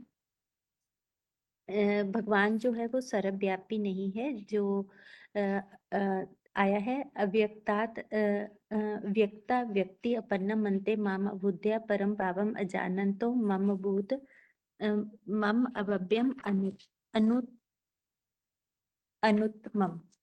और 7 के 25 में आया है कि भगवान जो है वो योग माया से ढके होने के कारण सबके आगे प्रत्यक्ष नहीं है। ना हम प्रकाश 7 के 25 में ना हम प्रकाशा सर्वस्य योग माया समावृता मूढ़ो एम न अविजनाति लोको माम अजम अव्ययम। भगवान सर्वव्यापी नहीं है। 9 के 4 में आया हुआ है मत्स्थानी 9 के 4 में आया मस्तानी सर्वभूतानि नाहम तेषु ते अवस्थिता। और भगवान साकार में आते हैं, इसके लिए 4 के 6 में आया हुआ है प्रकृतिम स्वाम अधिष्ठाय संभवामी आत्म माया। 9 के 11 में आया हुआ है अवाजनंती मामूढ़ा मानुषीम तनुम आश्रितम। 4 के 1 में आया हुआ है इमं विवस्ते योगम प्रोक्तवान अहम अवभ्यम। भगवान तीनों लोकों के महेश्वर हैं, जो 10 के 3 में है यो माम अजम नादिन चावेति लोकमहेश्वरम असमूढ़ा समर्थेषु सर्व पापे परमुच्यते। भगवान जिस तनधारी में आते हैं वो शाश्वत दिव्य पुरुष है, जो 10 के 12 में आया हुआ है पुरुषम शाश्वत दिव्यम एवं आदि देवम अजम विभु, क्योंकि वो विभूति सबसे पहली विभूति के रूप में गाया जाता है। और 11 के 32 में है कालो अस्मि, मैं कालों का काल महाकाल हूँ। 10 के 15 में आया हुआ है भूत भावन भूतेश देव देव जगतपते। और 11 के 19 में उस साकार तनधारी के लिए बोला गया है अनंत वीर्यम, अर्थात अमोघ वीर्य वाले। 13 के 12 श्लोक में आया हुआ है, जिसे उस साकारधारी को जानकर ज्ञेयम जतत परवक्ष्यामि जत ज्ञात्वा अमृत अश्नुते अनादि मत परब्रह्म न सत न असत उच्चते। वो साकार पाठधारी जो है वो 1000 सूर्यों से भी तेजों में है। जो 11 के 12 में आया है दिवि सूर्य सहस्त्रस्य भवेत युगवत उठिता यदि बास ऋषि सास्यात बासा तस्य महात्मना। उस शरीरधारी का विनाश करने में कोई भी समर्थ नहीं है। जो 2 के 17 में आया है अविनाशी तो तत् विधि जैन सर्वम इदम ततम विनाशम अभ्यास्य अस्य न कश्चित कर्तुम अर्हति। 10 के 42 में आया है कि जो निराकार शिव हैं वो एक ही अंश पे सारे जगत को टिकाकर परम धाम में बैठ जाते हैं। अविष्टभ्य अहम इदम कृष्णम अंकाशेन स्थितो जगत। और वो जो पाठधारी है उसके लिए आया है कि वो सबसे श्रेष्ठ आत्मा है, उत्तम पुष्टवन्य परमात्मेति उदाहरिता। और 5 के 23 में आया है शक्नोति ही ऐप्चा सोडिम पाक शरीर विमोक्षणात् काम क्रोधो उद्भवम बेगम साजुक्ता सा सुखी नरा। 3 के 20 में आया है कि राजा जनक की तरह उन्होंने 1 सेकंड में सम्यक सिद्धि को प्राप्त किया। कर्म नेव ही संसिद्धम अस्थिता जनकादया लोक संग्रहम में वापी संपश्यम कर्तु अर्हति। और उसके सारे कार्य जो है काम विकार के संकल्प से रहित हैं। जो 4 के 19 में है जस्य सर्वे समारंभा काम संकल्प विवर्जिता ज्ञाना अग्नि दग्ध कर्माणि तम नाहु पंडितम बुद्धा। जब भगवान आते हैं तो वो उस परब्रह्म रूपी योनि में ही ज्ञान का बीज डालते हैं। जो 14 के 3 में आया हुआ है मम जोनि मैत ब्रह्म तस्मिन गर्भम दधाम्य हम। जो साकार शरीरधारी है वो सब ओर से गुणों वाला है। और 13 के 14 में आया है सर्व इंद्रिय गुणावासा सर्व इंद्रिय विवर्जितम असक्तम सर्वभृत एवं निर्गुण भोक्तृत। उसी के लिए 14 के 4 में आया हुआ है कि वो ज्ञान का बीज बोने वाला पिता है। तस्मात् ब्रह्म महत जोनिर अहम बीज प्रदा पिता। और वो सब ओर से हाथ पांव मुख वाला है। तो 13 के 13 में आया है सर्वता पानी पादम ततम सर्वता अक्षय शिरो मुखा सर्वता श्रुति मतलोकम सर्वम अभृत्य तिष्ठति। जो निराकार सो साकार स्टेज बन जाती है तो उसके लिए 14 के 11 में आया है सर्व सर्वद्वारेषु देहे अस्मिन् प्रकाश उपजायते ज्ञानम यदा तदा विद्यात् विपरीतम सत्वम इति उत। उसी के लिए ही 6 के 7 में भी है जीत आत्मा प्रशांतस्य परमात्मा समाहिता शीतो उष्णो सुख दुखेषु तथा मान अपमान्यो। 6 के 8 में भी आया है ज्ञान विज्ञान तृप्त आत्मा कुटस्थो विजेता इंद्रिय युक्त इति उचते योगी समलोष्टम कांचना। 7 के 2 में आया है कि साकार सो निराकार को जानने के लिए कुछ भी जानने के योग्य नहीं रहता। जत ज्ञातवा नहीं हुआ अन्यत ज्ञातव्यम अवशिष्यते। क्योंकि इनसे ज्यादा श्रेष्ठ जो आत्मा है वो कोई नहीं होती। जो 7 के 7 में भी है मता पर तरम नान्यत किंचित अस्ति धनंजय मयि सर्वम इदम प्रोत्रम सूत्रे मणिगणा इव। तो जो साकार सो निराकार है वो इस संसार में जीते जी मृत्यु को जीत लेता है और दोष पाप रहित और निर्दोष के समान है। जो 5 के 19 में आया है ई ऐते जित्ता सर्गो जशाम साम्यम स्थितम मना निर्दोषम ही समम ब्रह्म तस्मात् ब्राह्मणी ते स्थिता। तो उसी आत्मा के लिए आया हुआ है कि वो सबसे श्रेष्ठ आत्मा है। उसे वेदों में पुरुषोत्तम कहा गया है। लोक में भी 15 के 18 में है जस्मात् शरम अधितो हम अक्षरात् अपि च उत्तमा अतोस्मिन् लोको वेदे च प्रथिता पुरुषोत्तमा। वो मनुष्य सृष्टि के बीज हैं जो 15 के 1 में है। ऊंची स्टेज में रहने वाले हैं। उधरम मूलम अदा शाखा अश्वत्थाहु अभव्यम छंदासी जस्य पर्णानि सातम वेद सा वेद। जब साकार सो निराकार मिलते हैं तो वो सत्य सनातन देवी देवता धर्म की स्थापना करते हैं। जो 4 के 8 में है धर्म संस्थापनार्थाय संभवामि युगे युगे। तो 11 के 38 में आया हुआ है सकार सो निराकार के लिए तवम आदि देव पुरुष पुराण तवमस्य विश्वस्य परम निधाना बेतासी वेदम च परम च ताम तव्य ततम विश्वम अनंत रूपम। वो सागर से पार लेके जाने वाले हैं। सकार सो निराकार जो 12 के 7 में आया है तेषाम अहम समुदरता मृत्यु संसार सागरात भवामी नचिरात पार्थ मयि अवेशित चेतसाम।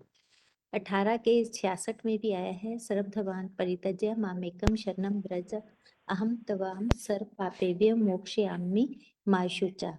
और 4 के 36 में भी आया है अपि चेदसि पापेभ्य सर्वेभ्य पापेतम सर्वम ज्ञान पलवेन एव वर्जिनम संत ऋषसि। हमारे जो पाप हैं इसी ज्ञान के द्वारा ही खलास होते हैं। जो 5 के 17 में है तदुद्य तदात्मना तनिष्ठा तत्परायणा गच्छन्ति पुनरावृतम ज्ञान निर्दुत कल्मषा। की अध्यक्षता में ही ये दुनिया विपरीत गति से परिवर्तित होती है। जो 9 के 10 में है मया अदक्षिणेन प्रकृति सुते चराचरम हतनेन कौन्तेय जगत परिवर्तते। उस आदि देव की शरण में जाने से ही हमें सदगति मिलती है। जो 15 के 4 में है तथा पदम तत्मार्गी तद्यम जस्मिन् गता न निवृत्तन्ति भुवा तम एव च आद्यम पुरुषम परपते गता प्रवृत्ति प्रसिद्धा पुरानी। तो उसे पहचान कर जानकर उसकी शरण में जाने से ही हम स्वर्ग लोक में जा सकते हैं। जो 9 के 21 में है तेतम भुक्त्वा स्वर्लोकम विशाले शनि पुण्य मृत्यु लोकम विशंति एवं त्रयी धर्मम अनुपरपन्ना गतागतम काम कामा लभ्यन्ते। हेलो ओम माता शांति। जी।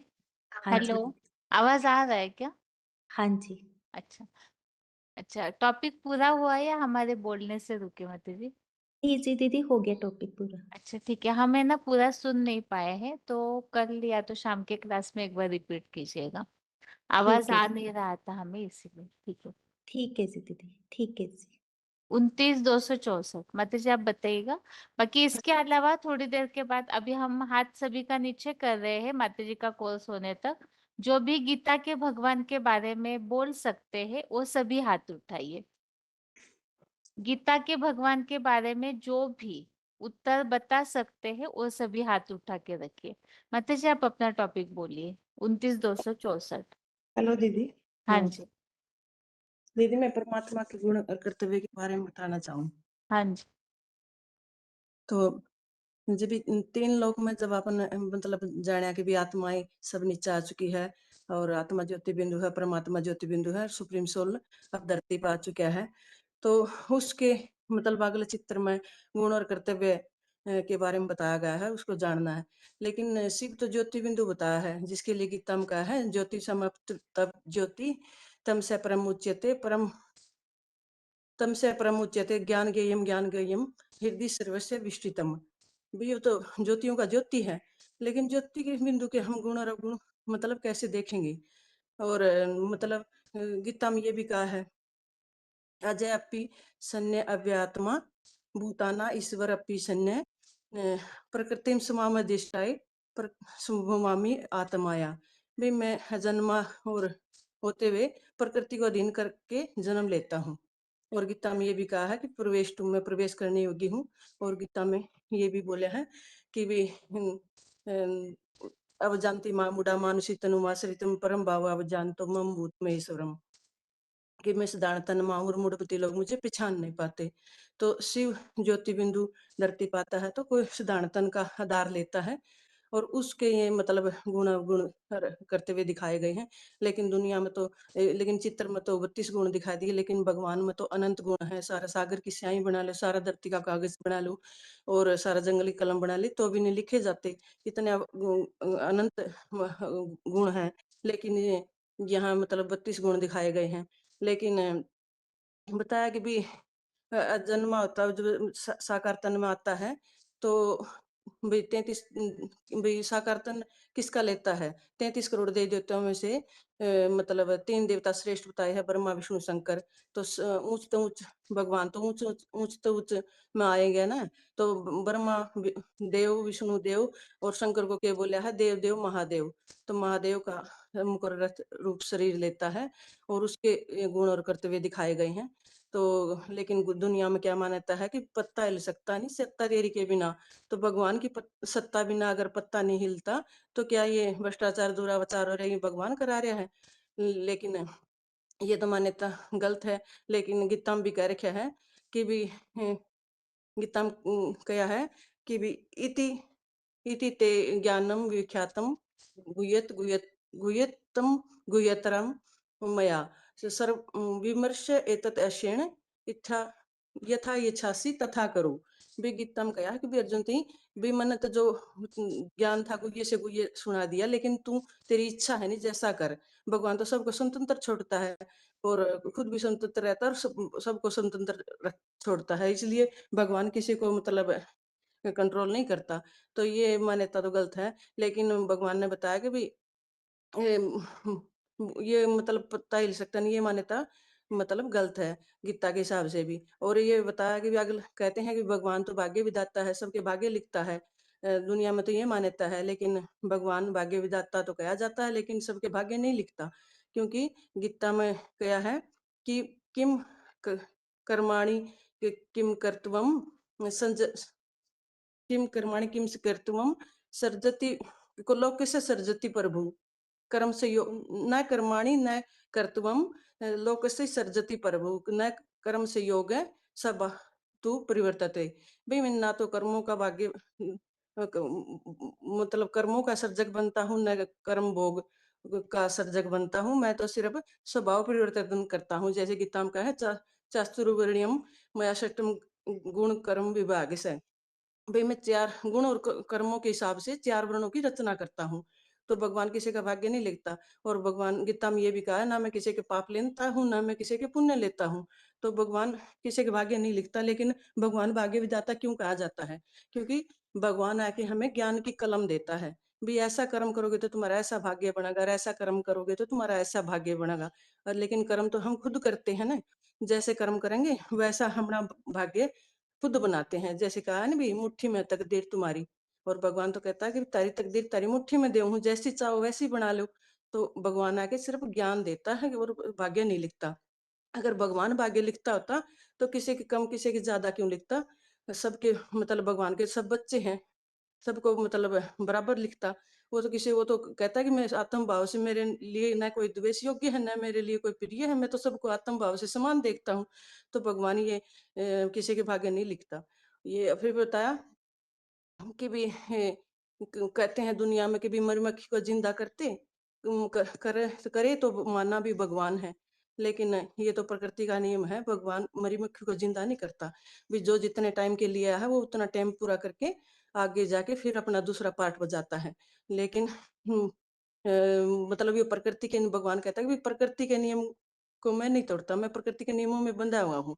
प्रकृति के नियम अगर मैं ही तोड़ने लगा तो फिर पालन कौन करेगा?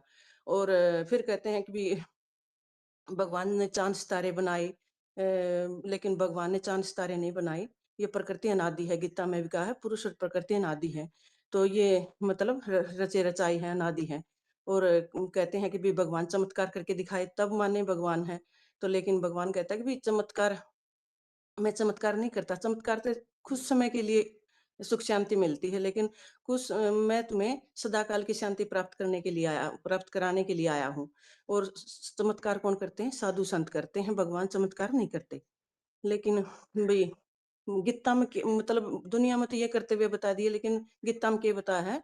भूत बरीत तत् ज्ञेयम गिरसणी प्रभूषणी। सभी मैं मतलब 3 देवताओं के द्वारा 3 कार्य करता हूँ। ब्रह्मा द्वारा स्थापना, शंकर द्वारा विनाश, विष्णु द्वारा पालना। 3 देवताओं के द्वारा 3 कार्य करता हूँ। और 3 देवताओं में से भी श्रेष्ठ मतलब महादेव। और उस जिस शरीर में आता है नहीं, उसे के ये करते हुए दिखाए गए हैं। तो इसमें दिखाया कि भी दिव्य बुद्धि विधाता, दिव्य बुद्धि मतलब ज्ञान नेत्र। ज्ञान नेत्र जिस मतलब खुद का ज्ञान नेत्र होगा वही दूसरा ज्ञान नेत्र होगा। जैसे भी डॉक्टर, खुद डॉक्टर है तो दूसरा डॉक्टर बन की पढ़ाई पढ़ाता है। तो जैसे भी शंकर को तीसरा नेत्र दिखाया जाता है, उसके तीसरा नेत्र है तो वो दूसरों को तीसरा नेत्र देता है। और फिर कहा है भी कालों के पंजे से छुटाने वाला। तो जो खुद काल पे जीत पा रहा होगा वो दूसरों को कालों पे जीत दिलाता है। तो शंकर को क्या कहा है? कालों का काल महाकाल गाया हुआ है।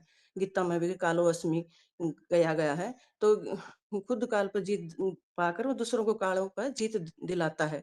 और फिर कहा है कि भी कर्मों की गति जानने वाला।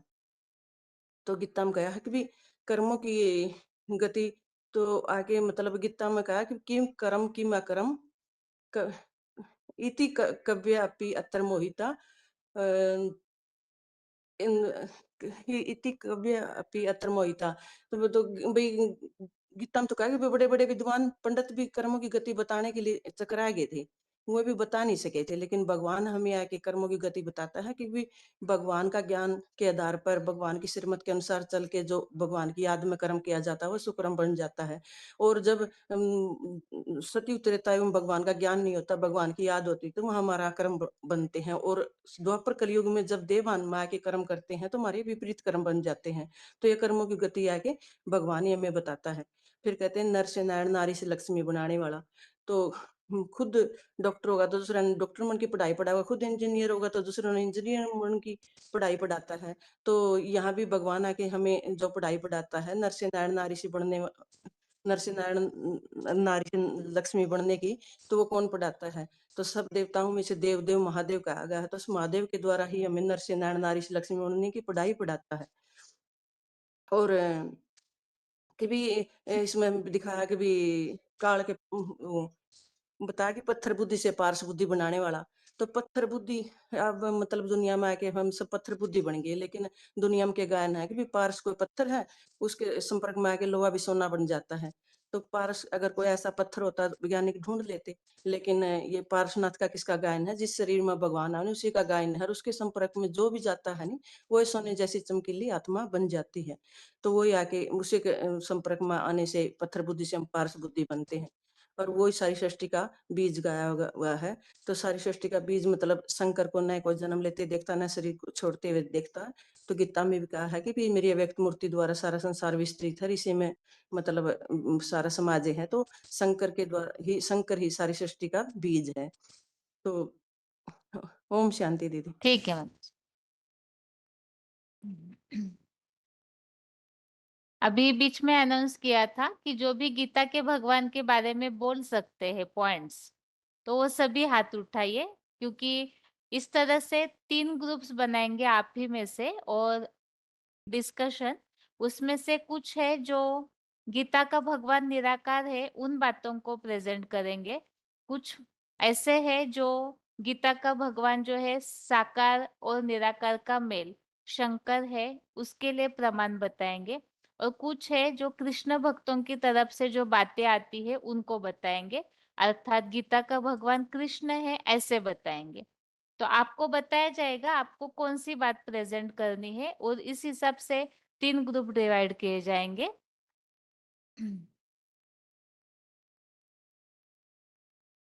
और जिनका अनम्यूट हो रहा है रोल नंबर बताइए ताकि समय बचे, हमारे पास 40 मिनट का समय है अभी। हाँ जी, रोल नंबर बताइए माता जी।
हेलो माता जी।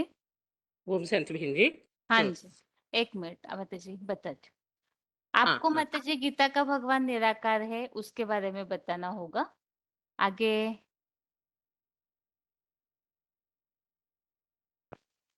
बताऊं। एक मिनट माता रुकिए रुकिए, एक मिनट। हाँ हाँ हाँ 28,322 ओम माता शांति। जी। हाँ जी। हाँ जी हाँ जी, माता ओम जी, शांति। आपको भी निराकार है इसके बारे में बताना होगा, ठीक है। ठीक है जी।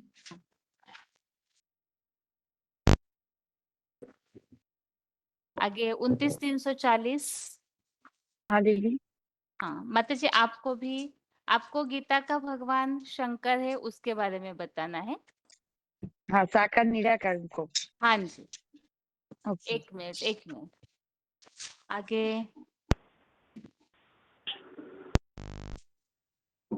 रोल नंबर बताइए अभी जिनका फोन अनम्यूट हुआ है।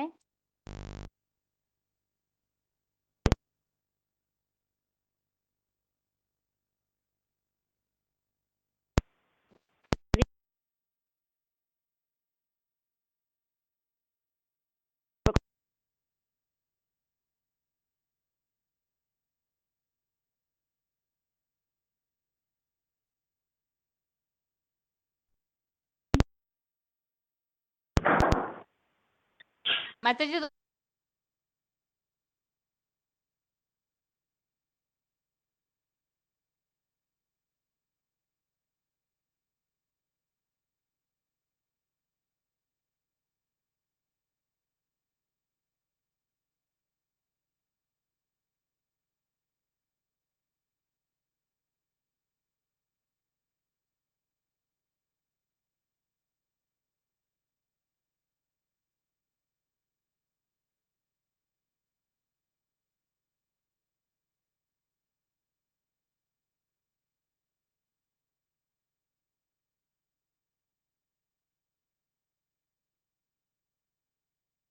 24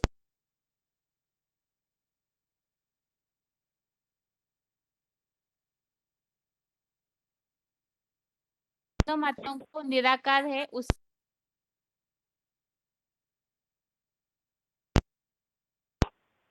अभी साकार के लिए एक तो सूरत के माता जी को बताया था 2057 नाला सोपारा जी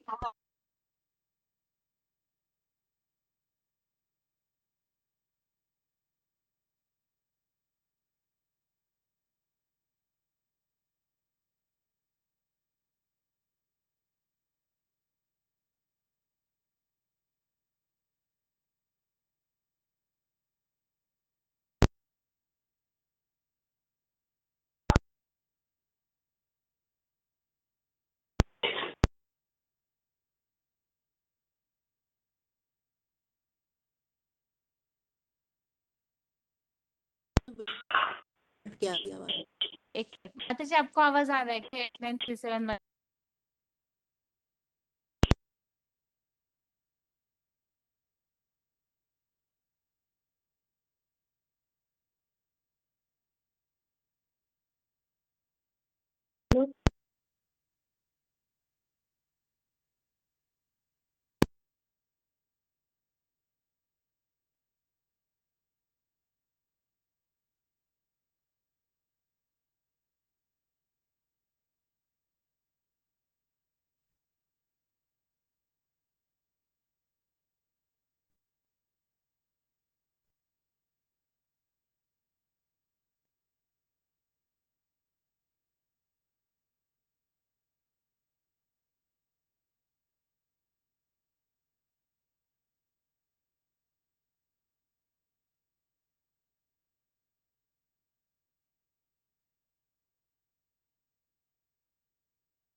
जी कुछ भी आवाज नहीं आ रहा है। हाँ जी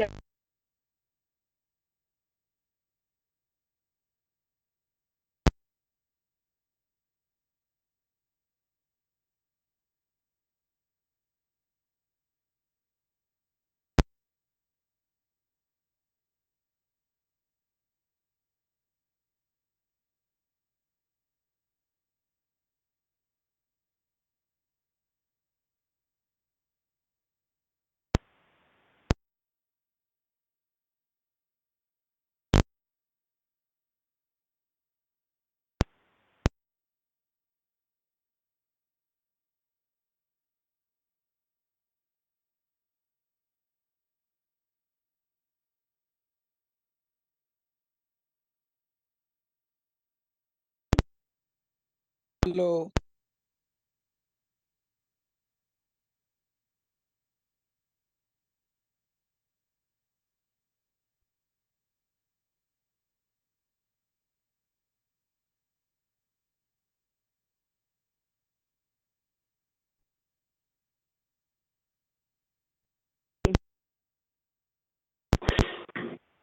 हेलो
निराकरण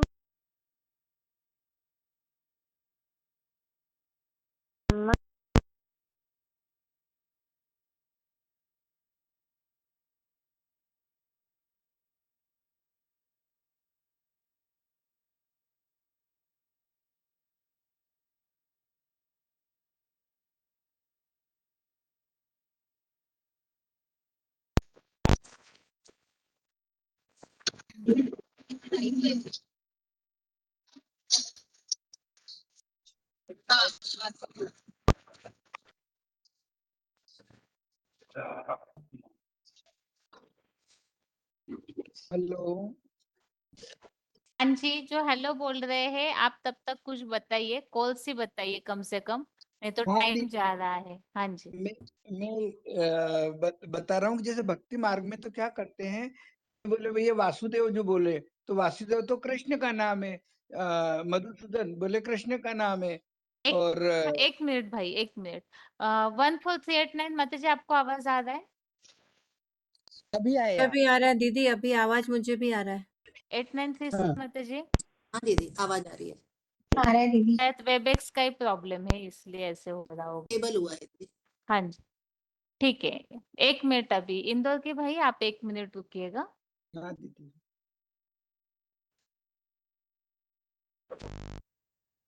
रोल नंबर बताइए।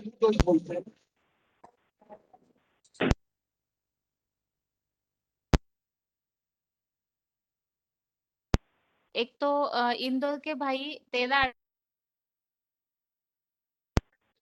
हेलो। 783 आप। हाँ जी।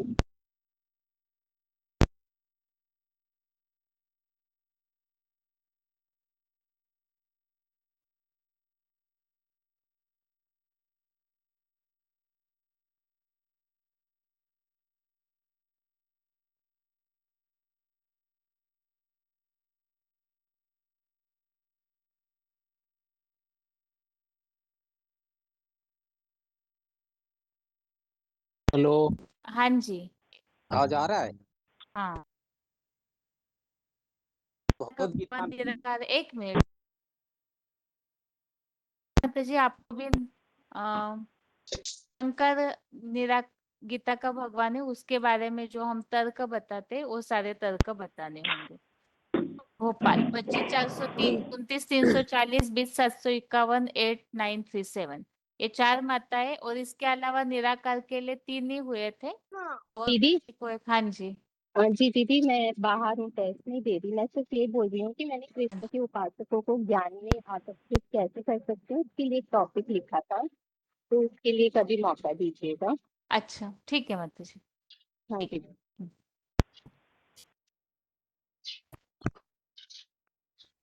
दीदी, एक बार वापस बताइए ना क्या बताना है, वो हाँ आवाज एक, भी। हाँ जी, हाँ जी।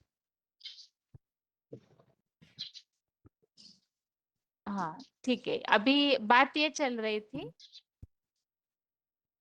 3 ग्रुप बनाए हमने यहाँ पे आप में से ही। एक तो गीता का भगवान निराकार है, ऐसे भी लोग दुनिया में हैं जो इस तरह की बातें बता सकते हैं। तो वो क्या क्या बातें बता सकते हैं, वो तर्क आपको बताना होगा। और उनके समाधान के लिए दूसरे ग्रुप की जो भी माताओं को बताया जा रहा है, उन्हें गीता का भगवान निराकार साकार के द्वारा है, अर्थात शंकर ही गीता का भगवान है, उसे बताना होगा। वो जो बात बताएंगे उसके क्रॉस में आप क्या समाधान देंगे वो बताना होगा। और इसके अलावा कृष्ण गीता का भगवान है ऐसे बोलने वाले भी लोग होते हैं, तो उसके लिए 2 3 भाइयों का फोन अनम्यूट किया है, तो वो वही बातें बताएंगे जो कृष्ण भक्त बताते हैं, गीता का भगवान श्री कृष्ण है। तो वो बातें जो बताएंगे उस सब के लिए, जिनको बताया है कि गीता का भगवान शंकर है, निराकार ही साकार के द्वारा है, तो उस ग्रुप में जो माताएं हैं 4 5, उन सबको उनके क्रॉस में आप क्या समाधान बताएंगे वो बताना होगा तुरंत ही। समझ में आया ना सभी को, जिनका भी अनम्यूट है? हाँ जी। जी हमारा दीदी। दीदी मैं कौन से ग्रुप में हूँ, मुझे आवाज नहीं आया था। हाँ जी, एक हमारा भी मिनट। आवाज नहीं आ रहा है। ठीक है, दोबारा अभी हम नंबर बता रहे हैं। एक तो 4783 और 13809 गंगटोक और जी 21411, आप तीनों भाइयों को गीता का भगवान कृष्ण है, तो कृष्ण भक्त क्या क्या बताते हैं गीता के भगवान को सिद्ध करने के लिए, आपको वो बताना होगा। और माताओं के लिए जो गीता का भगवान शंकर है, निराकार ही साकार के द्वारा है, इस बात को सिद्ध करने के लिए 4-5 माताओं के लिए बताया है। एक तो 29,340 29,340 सूरत, हाँ दीदी, और ओम शांति। 8937 और 25,430 भोपाल, और अच्छा, इसके अलावा 8114 मानसा। आप सभी माताओं को गीता का भगवान शंकर है इसके लिए प्रमाण। लेकिन आपकी बात जो सामने वाले व्यक्ति बता रहे हैं उनको क्रॉस करने वाली बात ही होनी चाहिए, कुछ भी बताए इस तरह नहीं। सामने वाले व्यक्ति ने जो बात रखी है उससे क्रॉस करने वाली बातें बतानी है। तो निराकार सो साकार, इसके लिए शंकर जी ने बताना है। सूरत 29,340 8937 25,430 8114।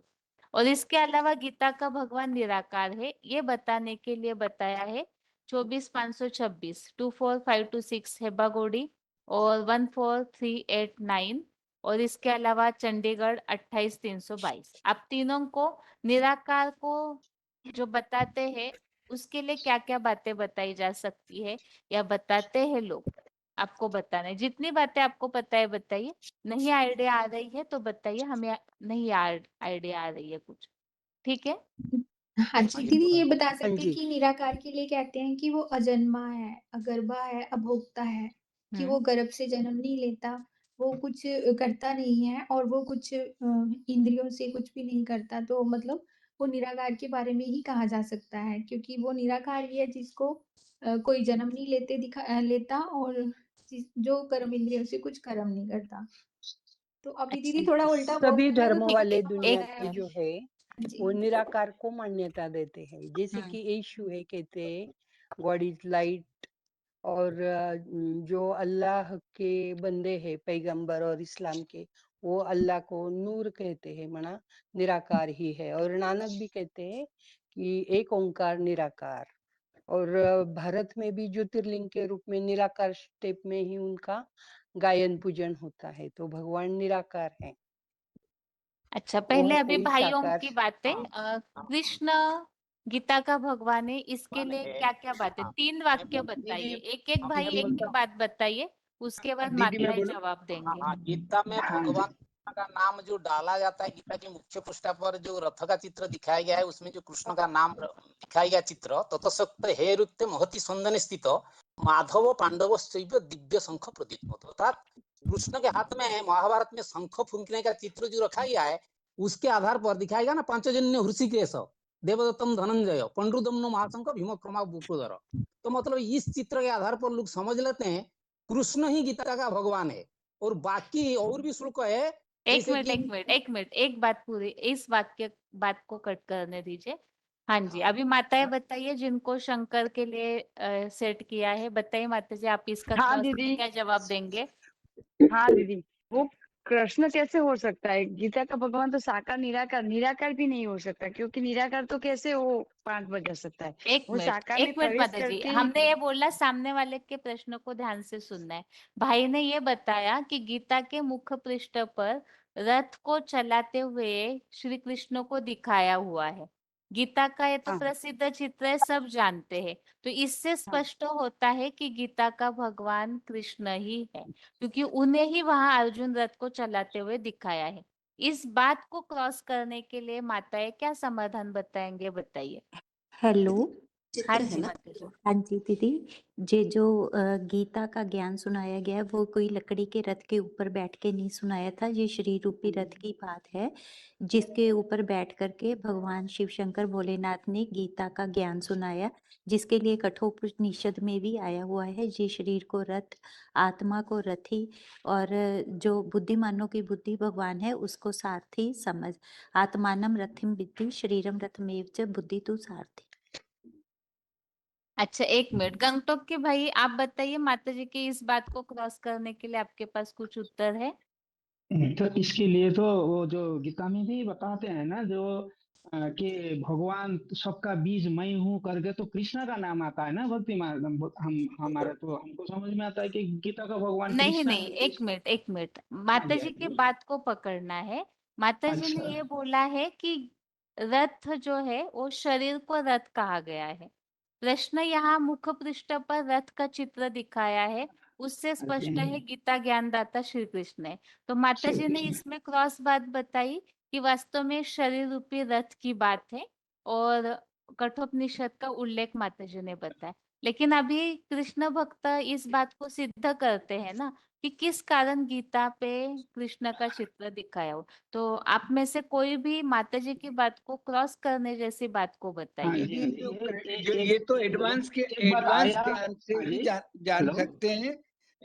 लेकिन जो जो सामान्य भक्ति मार्ग एक मिनट, आपको बस हाँ कृष्ण भक्तों की तरफ हाँ से जी ही हाँ जी हाँ बात जी हाँ करनी जी है। तो कृष्ण एक बात भक्तों की भगवान तरफ ने से ही बोलेंगे तो उसमें ये आएगा कि जो जो अभी तक जो प्रचलन में चलता आ रहा था, जब भगवान के आने के पहले से ये प्रचलन में चल रहा था कि कृष्ण है जो एक ऐसे महाभारत का युद्ध हुआ था, उस युद्ध में उसने अर्जुन के जो पांडवों में जो अर्जुन है उसके रथ को उन्होंने चलाया था। ये बात बताई गई और ये इस बात को वो गहराई से बुद्धि में बैठ चुका है वो बात। ऐसा कोई ये कि भाई ये इदम शरीरम कुंते ये ये रथ है ना, ये ऐसा करके जो बात बताई ये तो एडवांस में बताई, लेकिन जो सामान्य जो सब पूरे सारे लोग जो सारी आत्माएं जो समय है जाता है, एक जी जी एग्जैक्ट जी बातें होनी अच्छा चाहिए। एक और सेकंड एक मिनट माता जी, दीदी फर्स्ट हाँ जी हाँ बताइए माता जी, बोलिए उन्होंने बोलिए जैसे माता जी। बोला ना हाँ अभी जी कि कृष्ण ने दीदी जो है ये महाभारत युद्ध के समय में ये गीता ज्ञान सुनाया था, लेकिन जो महाभारत महाभारी जो युद्ध था वो तो 18 अक्षौहिणी सेना का था, जो उस समय तो था नहीं द्वापर में, वो तो इस वक्त की बात है। तो आप ये कैसे कह सकते हैं कि कृष्ण ने द्वापर में है ना महाभारत के नहीं नहीं, युद्ध अभी के समय द्वापर में युग तक तो हम पहुंचे ही नहीं माता जी, अभी तो हम गीता के कवर पर ही है। और यहाँ बात चल रही है रथ को चलाया, तो वो दीदी कृष्ण ऐसा रथ को हाँ जी चलाते हाँ जी हैं। कृष्ण का हाँ रथ बताइए भाई। चलाने के लिए ऐसा बोले थे ना दीदी, जैसा बोले ना भगवान कृष्ण ने क्या बोला था, न तो वह हम जातो नासम न तो अन्य जानाधिप न चाहिए न भविष्य में सर्वे भय मत परम। तो भगवान कृष्ण ने ही बोला था कि हे अर्जुन तिमी तू ऐसा नहीं है कि तू नहीं था और मैं नहीं था और ये नेतागण नहीं थे, ये सभी पहले भी थे और बाद में भी होंगे अभी भी होंगे। तो ये बात तो भगवान कृष्ण ने अगर वो अर्जुन को समझाए थे, ऐसा नहीं है कि जो नहीं होता है कि मैं था पहले भी था अभी भी हूँ फिर भविष्य में भी हूंगा, मेरा ऐसा नहीं है कि मैं नहीं हूँ, इस तरफ से भगवान ने कहा था। दीदी जैसे कृष्ण जो कृष्ण जो चंचल ही अर्जुन मना का सखा कृष्ण रूप में दिखाया गया, तो जिससे अर्जुन बात कर रहे हैं जो पहले दूसरे अध्याय के पहले भगवान साकार में नहीं होता पहले दूसरे ऐसे तीसरे नहीं चौथे बोलता। श्लोक में बोल रहे कि मैं कैसे युद्ध करूंगा। तो प्रसंग ये कट होता है, प्रसंग अच्छा कट के बात करेंगे तो इंटरेस्ट आएगा। आप बताइए 4783 भाई, आपका ही प्रश्न है, आप माता जी की बात को कट मैं कीजिए। कृष्ण की तरफ बात करता हूँ, कृष्ण के सपोर्ट में, जैसे कि चंचल ही मनम कृष्ण प्रमाथि बलवत दृढ़म तस्माहं निग्रह मन वायुरिव सुदुष्करम। मतलब कृष्ण को ही भगवान रूप में अर्जुन उपस्थापन कर रहा है कि हे कृष्ण आप बताइए मेरा मन जो इतना चंचल है उसको हट्टी मन को मैं कैसे मैंने कंट्रोल करूंगा। मतलब कृष्ण को तो भगवान वो मान रहा है, आप कैसे मना कर रहे हो कृष्ण भगवान नहीं है, आप इसके जवाब दीजिए। 8937 माता जी बताइए। मूल बात है यहाँ रथ का जो चित्र दिखाया जाता है उसके लिए क्या समाधान बताया जा सकता है। कृष्ण को रथ चलाते हुए दिखाया है गीता के फ्रंट पेज पे। वास्तव में ज्यादा से ज्यादा जनसंख्या इस चित्र को सदियों से मानती आई है, इसीलिए उसको ऐसा बुद्धि में सेट हो गया है। लेकिन इन बातों को हम और जैसे कठोपनिषद में बात बताई है तो शास्त्रों का आपस में माना बेसिक जो बातें हैं वो तो तालमेल बैठाना पड़ेगा। माना कृष्ण का तो नाम हर जगह कई जगह बोला है, इसीलिए ही गीता का भगवान कृष्ण को समझा है, लेकिन कर्तव्यवाचक नाम है ये बात किसी की बुद्धि में नहीं आई। क्योंकि आकर्षण करने वाला, जैसे मैं वो शिव शंकर के हिसाब से भी कंटिन्यू कर रही हूँ कि जैसे आकर्षण करने वाला जो देवी देवताओं को भी आकर्षित करता है और असुरों को भी आकर्षित करता है, उस आधार पर कृष्ण की तो बात कहीं सेट होती ही नहीं ना।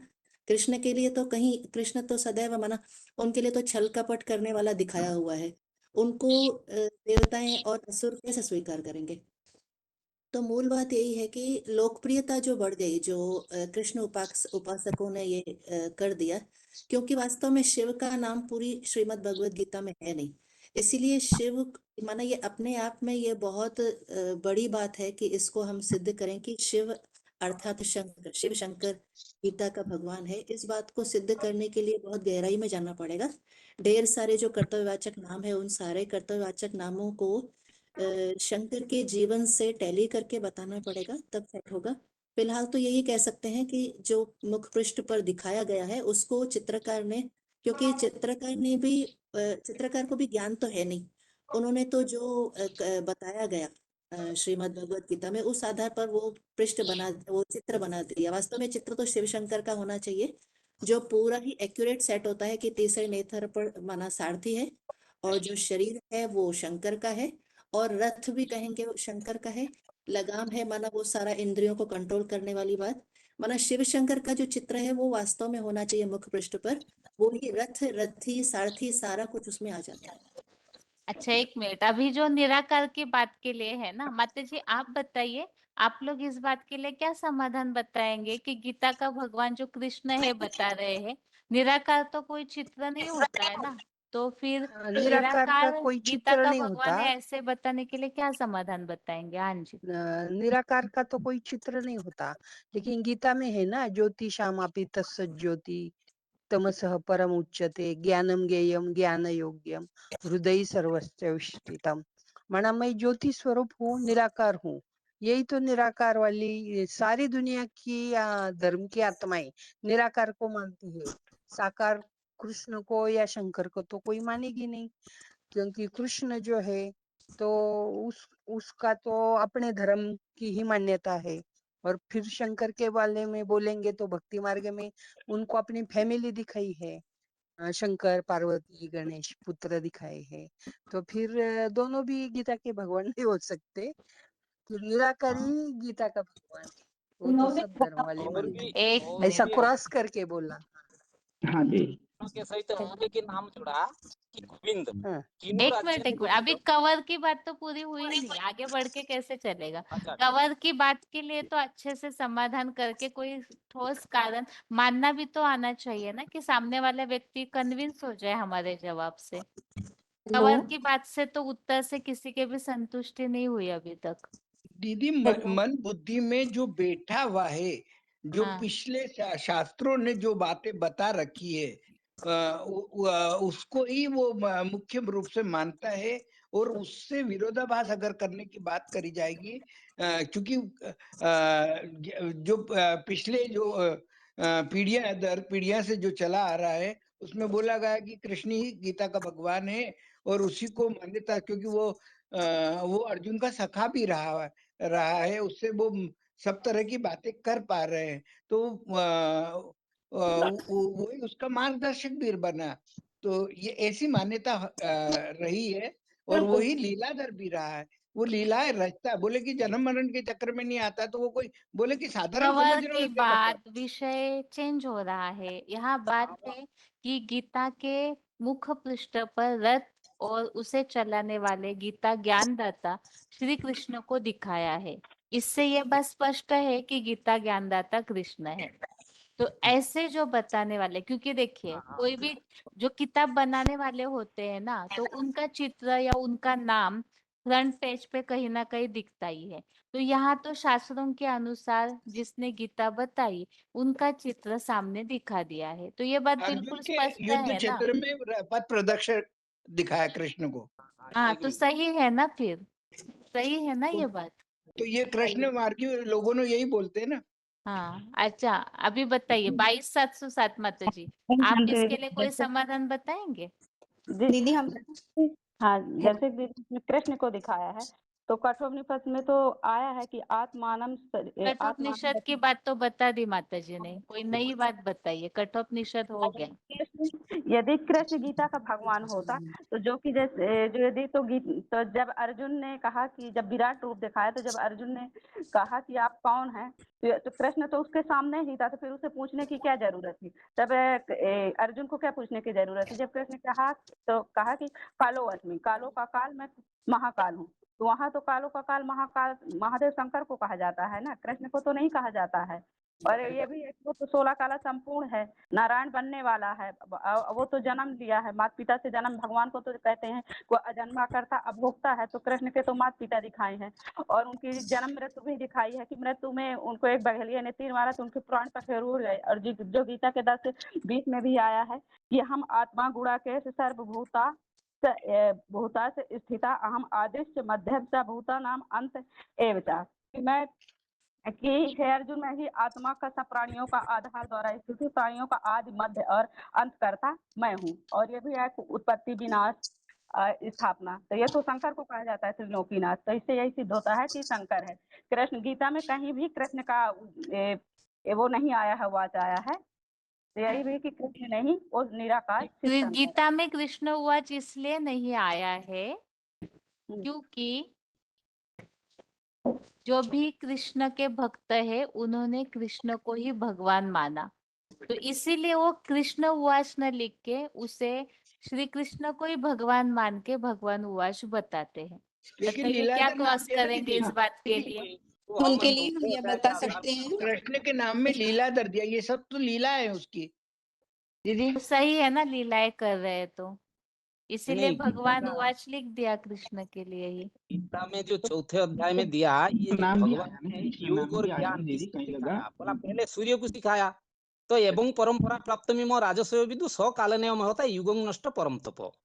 तो वो युग किसने सिखाया था, उसके आधार पर 4थे अध्याय में जो भगवान अजो पिशन अव्यात्मा और ये सारे बात जो वो आता है, कहाँ रहने वाले न तद भाषित सूर्य। तो कोई साकार जड़ तत्व धारी शरीर कृष्ण, वो तो कोई ऊपर रहने वाला नहीं हो सकता, ऊपर तो कोई दुनिया है ही नहीं।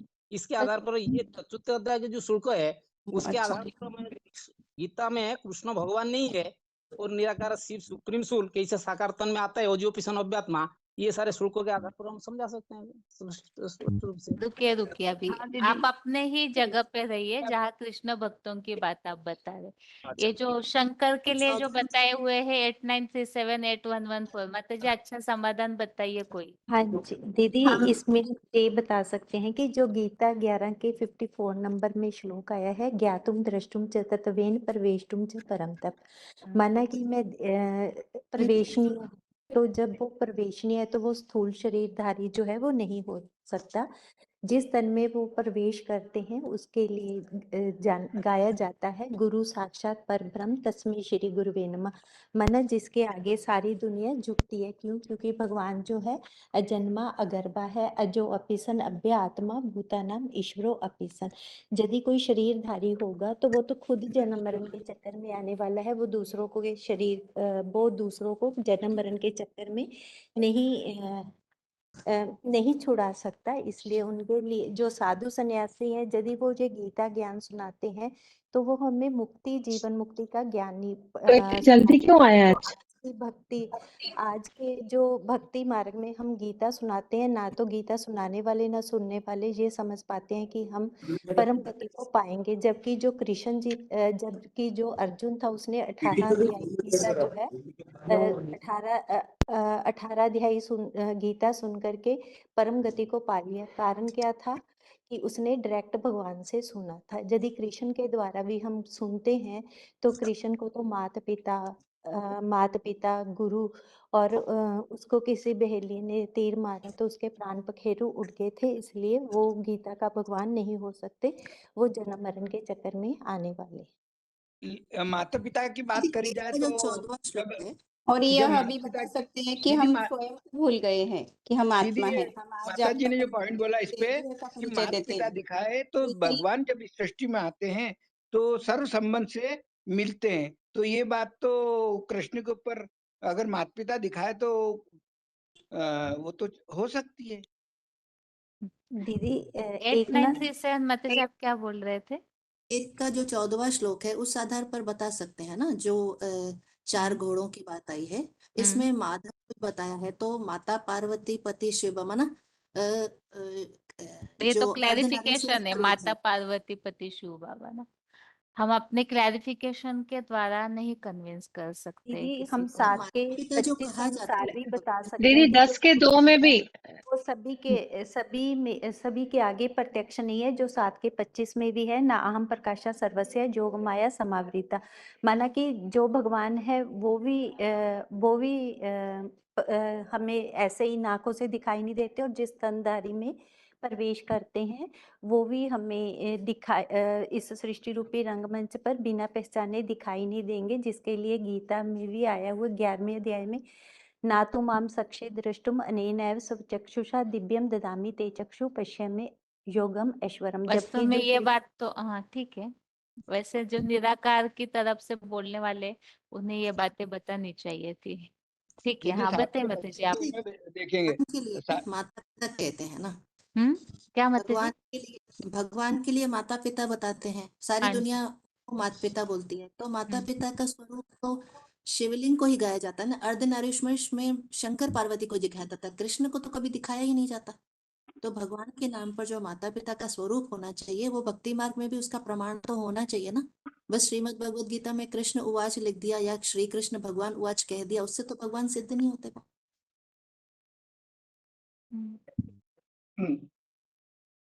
साकार में कृष्ण ठीक ना है, न वैसे होता। हाँ जी, हाँ है क्या ना बता रहे भाई? हाँ जी जी, या जैसा कृष्ण साकार में नहीं होता तो फिर गीता में क्यों ऐसा लिखा है कि यत्र योगेश्वरो कृष्ण यत्र पार्थ धनुर्धर तत्र श्री विजय भूति ध्रुव नीतिर्मतिर्मम। हाँ यहाँ पे जी, कृष्ण शब्द अच्छे से हाँ लिखा जी, हुआ है, इसका हाँ भी जी। तो चाहिए ना। दीदी हाँ। इसमें ये भी तो लिखा हुआ है कि न आम प्रकाश सर्वस्य योग माया समावृत मूढ़ अयम न अभिजानन्ति लोको माँ अजम अव्ययम्। तो मतलब उसमें क्या योग माया से ढका हुआ है, भले में ये जो कृष्ण नामधारी रूप में मैं दिख रहा हूँ क्या। ठीक है, तो अभी रुक जाते हैं, अगले क्लास का टाइम हो रहा है। बाकी देखिए अभी तो हम कवर के चित्र पर ही कन्विंस नहीं कर पाए क्योंकि संतुष्टि नहीं हो रही है पूरी तरह से। आगे की बातें डिस्कस हो रही, लेकिन कवर पे गीता में कृष्ण का चित्र दिखाया है। इसे निराकारवादियों को भी कन्विंस करना है, और जो मूल हमें जो बताना है कि शंकर महादेव का चित्र आखिर क्यों नहीं दिखाया है। तो इस बात को भी अच्छे से कन्विंस करने वाले पॉइंट ढूंढिए, और आपको तीनों तरफ के व्यू बुद्धि में रख करके आपको अपनी बात का जवाब देना होगा कि आप बोलते दीदी समय सामने वाला क्या क्रॉस कर सकता है, और जो क्रॉस करने वाले उन्हें भी उतना ही सोचना चाहिए कि तुरंत आप उस बात के लिए क्या क्रॉस बोल सकते हैं। इस तरह से होना चाहिए ताकि लोग जो डिबेट करते हैं हम उसका तुरंत तुरंत समाधान दे सके। दीदी तो शुरू में तो बता सकते हैं ना कि गीता में निराकार को लेकर के, गीता में तो निराकार आया है जो 8 के 9 में आया है कि अणु अणुआन माता जी अभी इसलिए बाद रुकने में बोला हमने, टाइम हो रहा है क्लास का। हम तो बस बता रहे हैं कि आप सभी को किस तरह से तैयारी करनी चाहिए। तो अगले क्लास में, मतलब कल के क्लास में और शाम के क्लास में अगर टाइम मिलता है कोर्स होने के बाद, तो आप सभी प्रिपेयर कीजिएगा। आपको कृष्ण भक्तों की बात भी बतानी होगी, मतलब व्यू बुद्धि में रखिए। आपको कोई भी ग्रुप में डाला जाता है तो आपको सारे लोगों के तरफ से बोलना आना चाहिए। इस हिसाब से आप अपनी बातों को सोच के रखिएगा। आगे से फिर बेसिक कोर्स के हर इसमें इस टॉपिक पे ही आधा घंटा डिस्कस करेंगे, ताकि सभी को सारी बातें बोलना आनी चाहिए और क्रॉस क्या समाधान बताया जा सकता हो। इसके लिए श्लोक अच्छे से पढ़िए, गीता का भगवान की जो दोनों किताबें उसे अच्छे से पढ़ करके रखिएगा। अभी आज के लिए गीता क्लास यहाँ ही पूरा करते हैं। ओम शांति।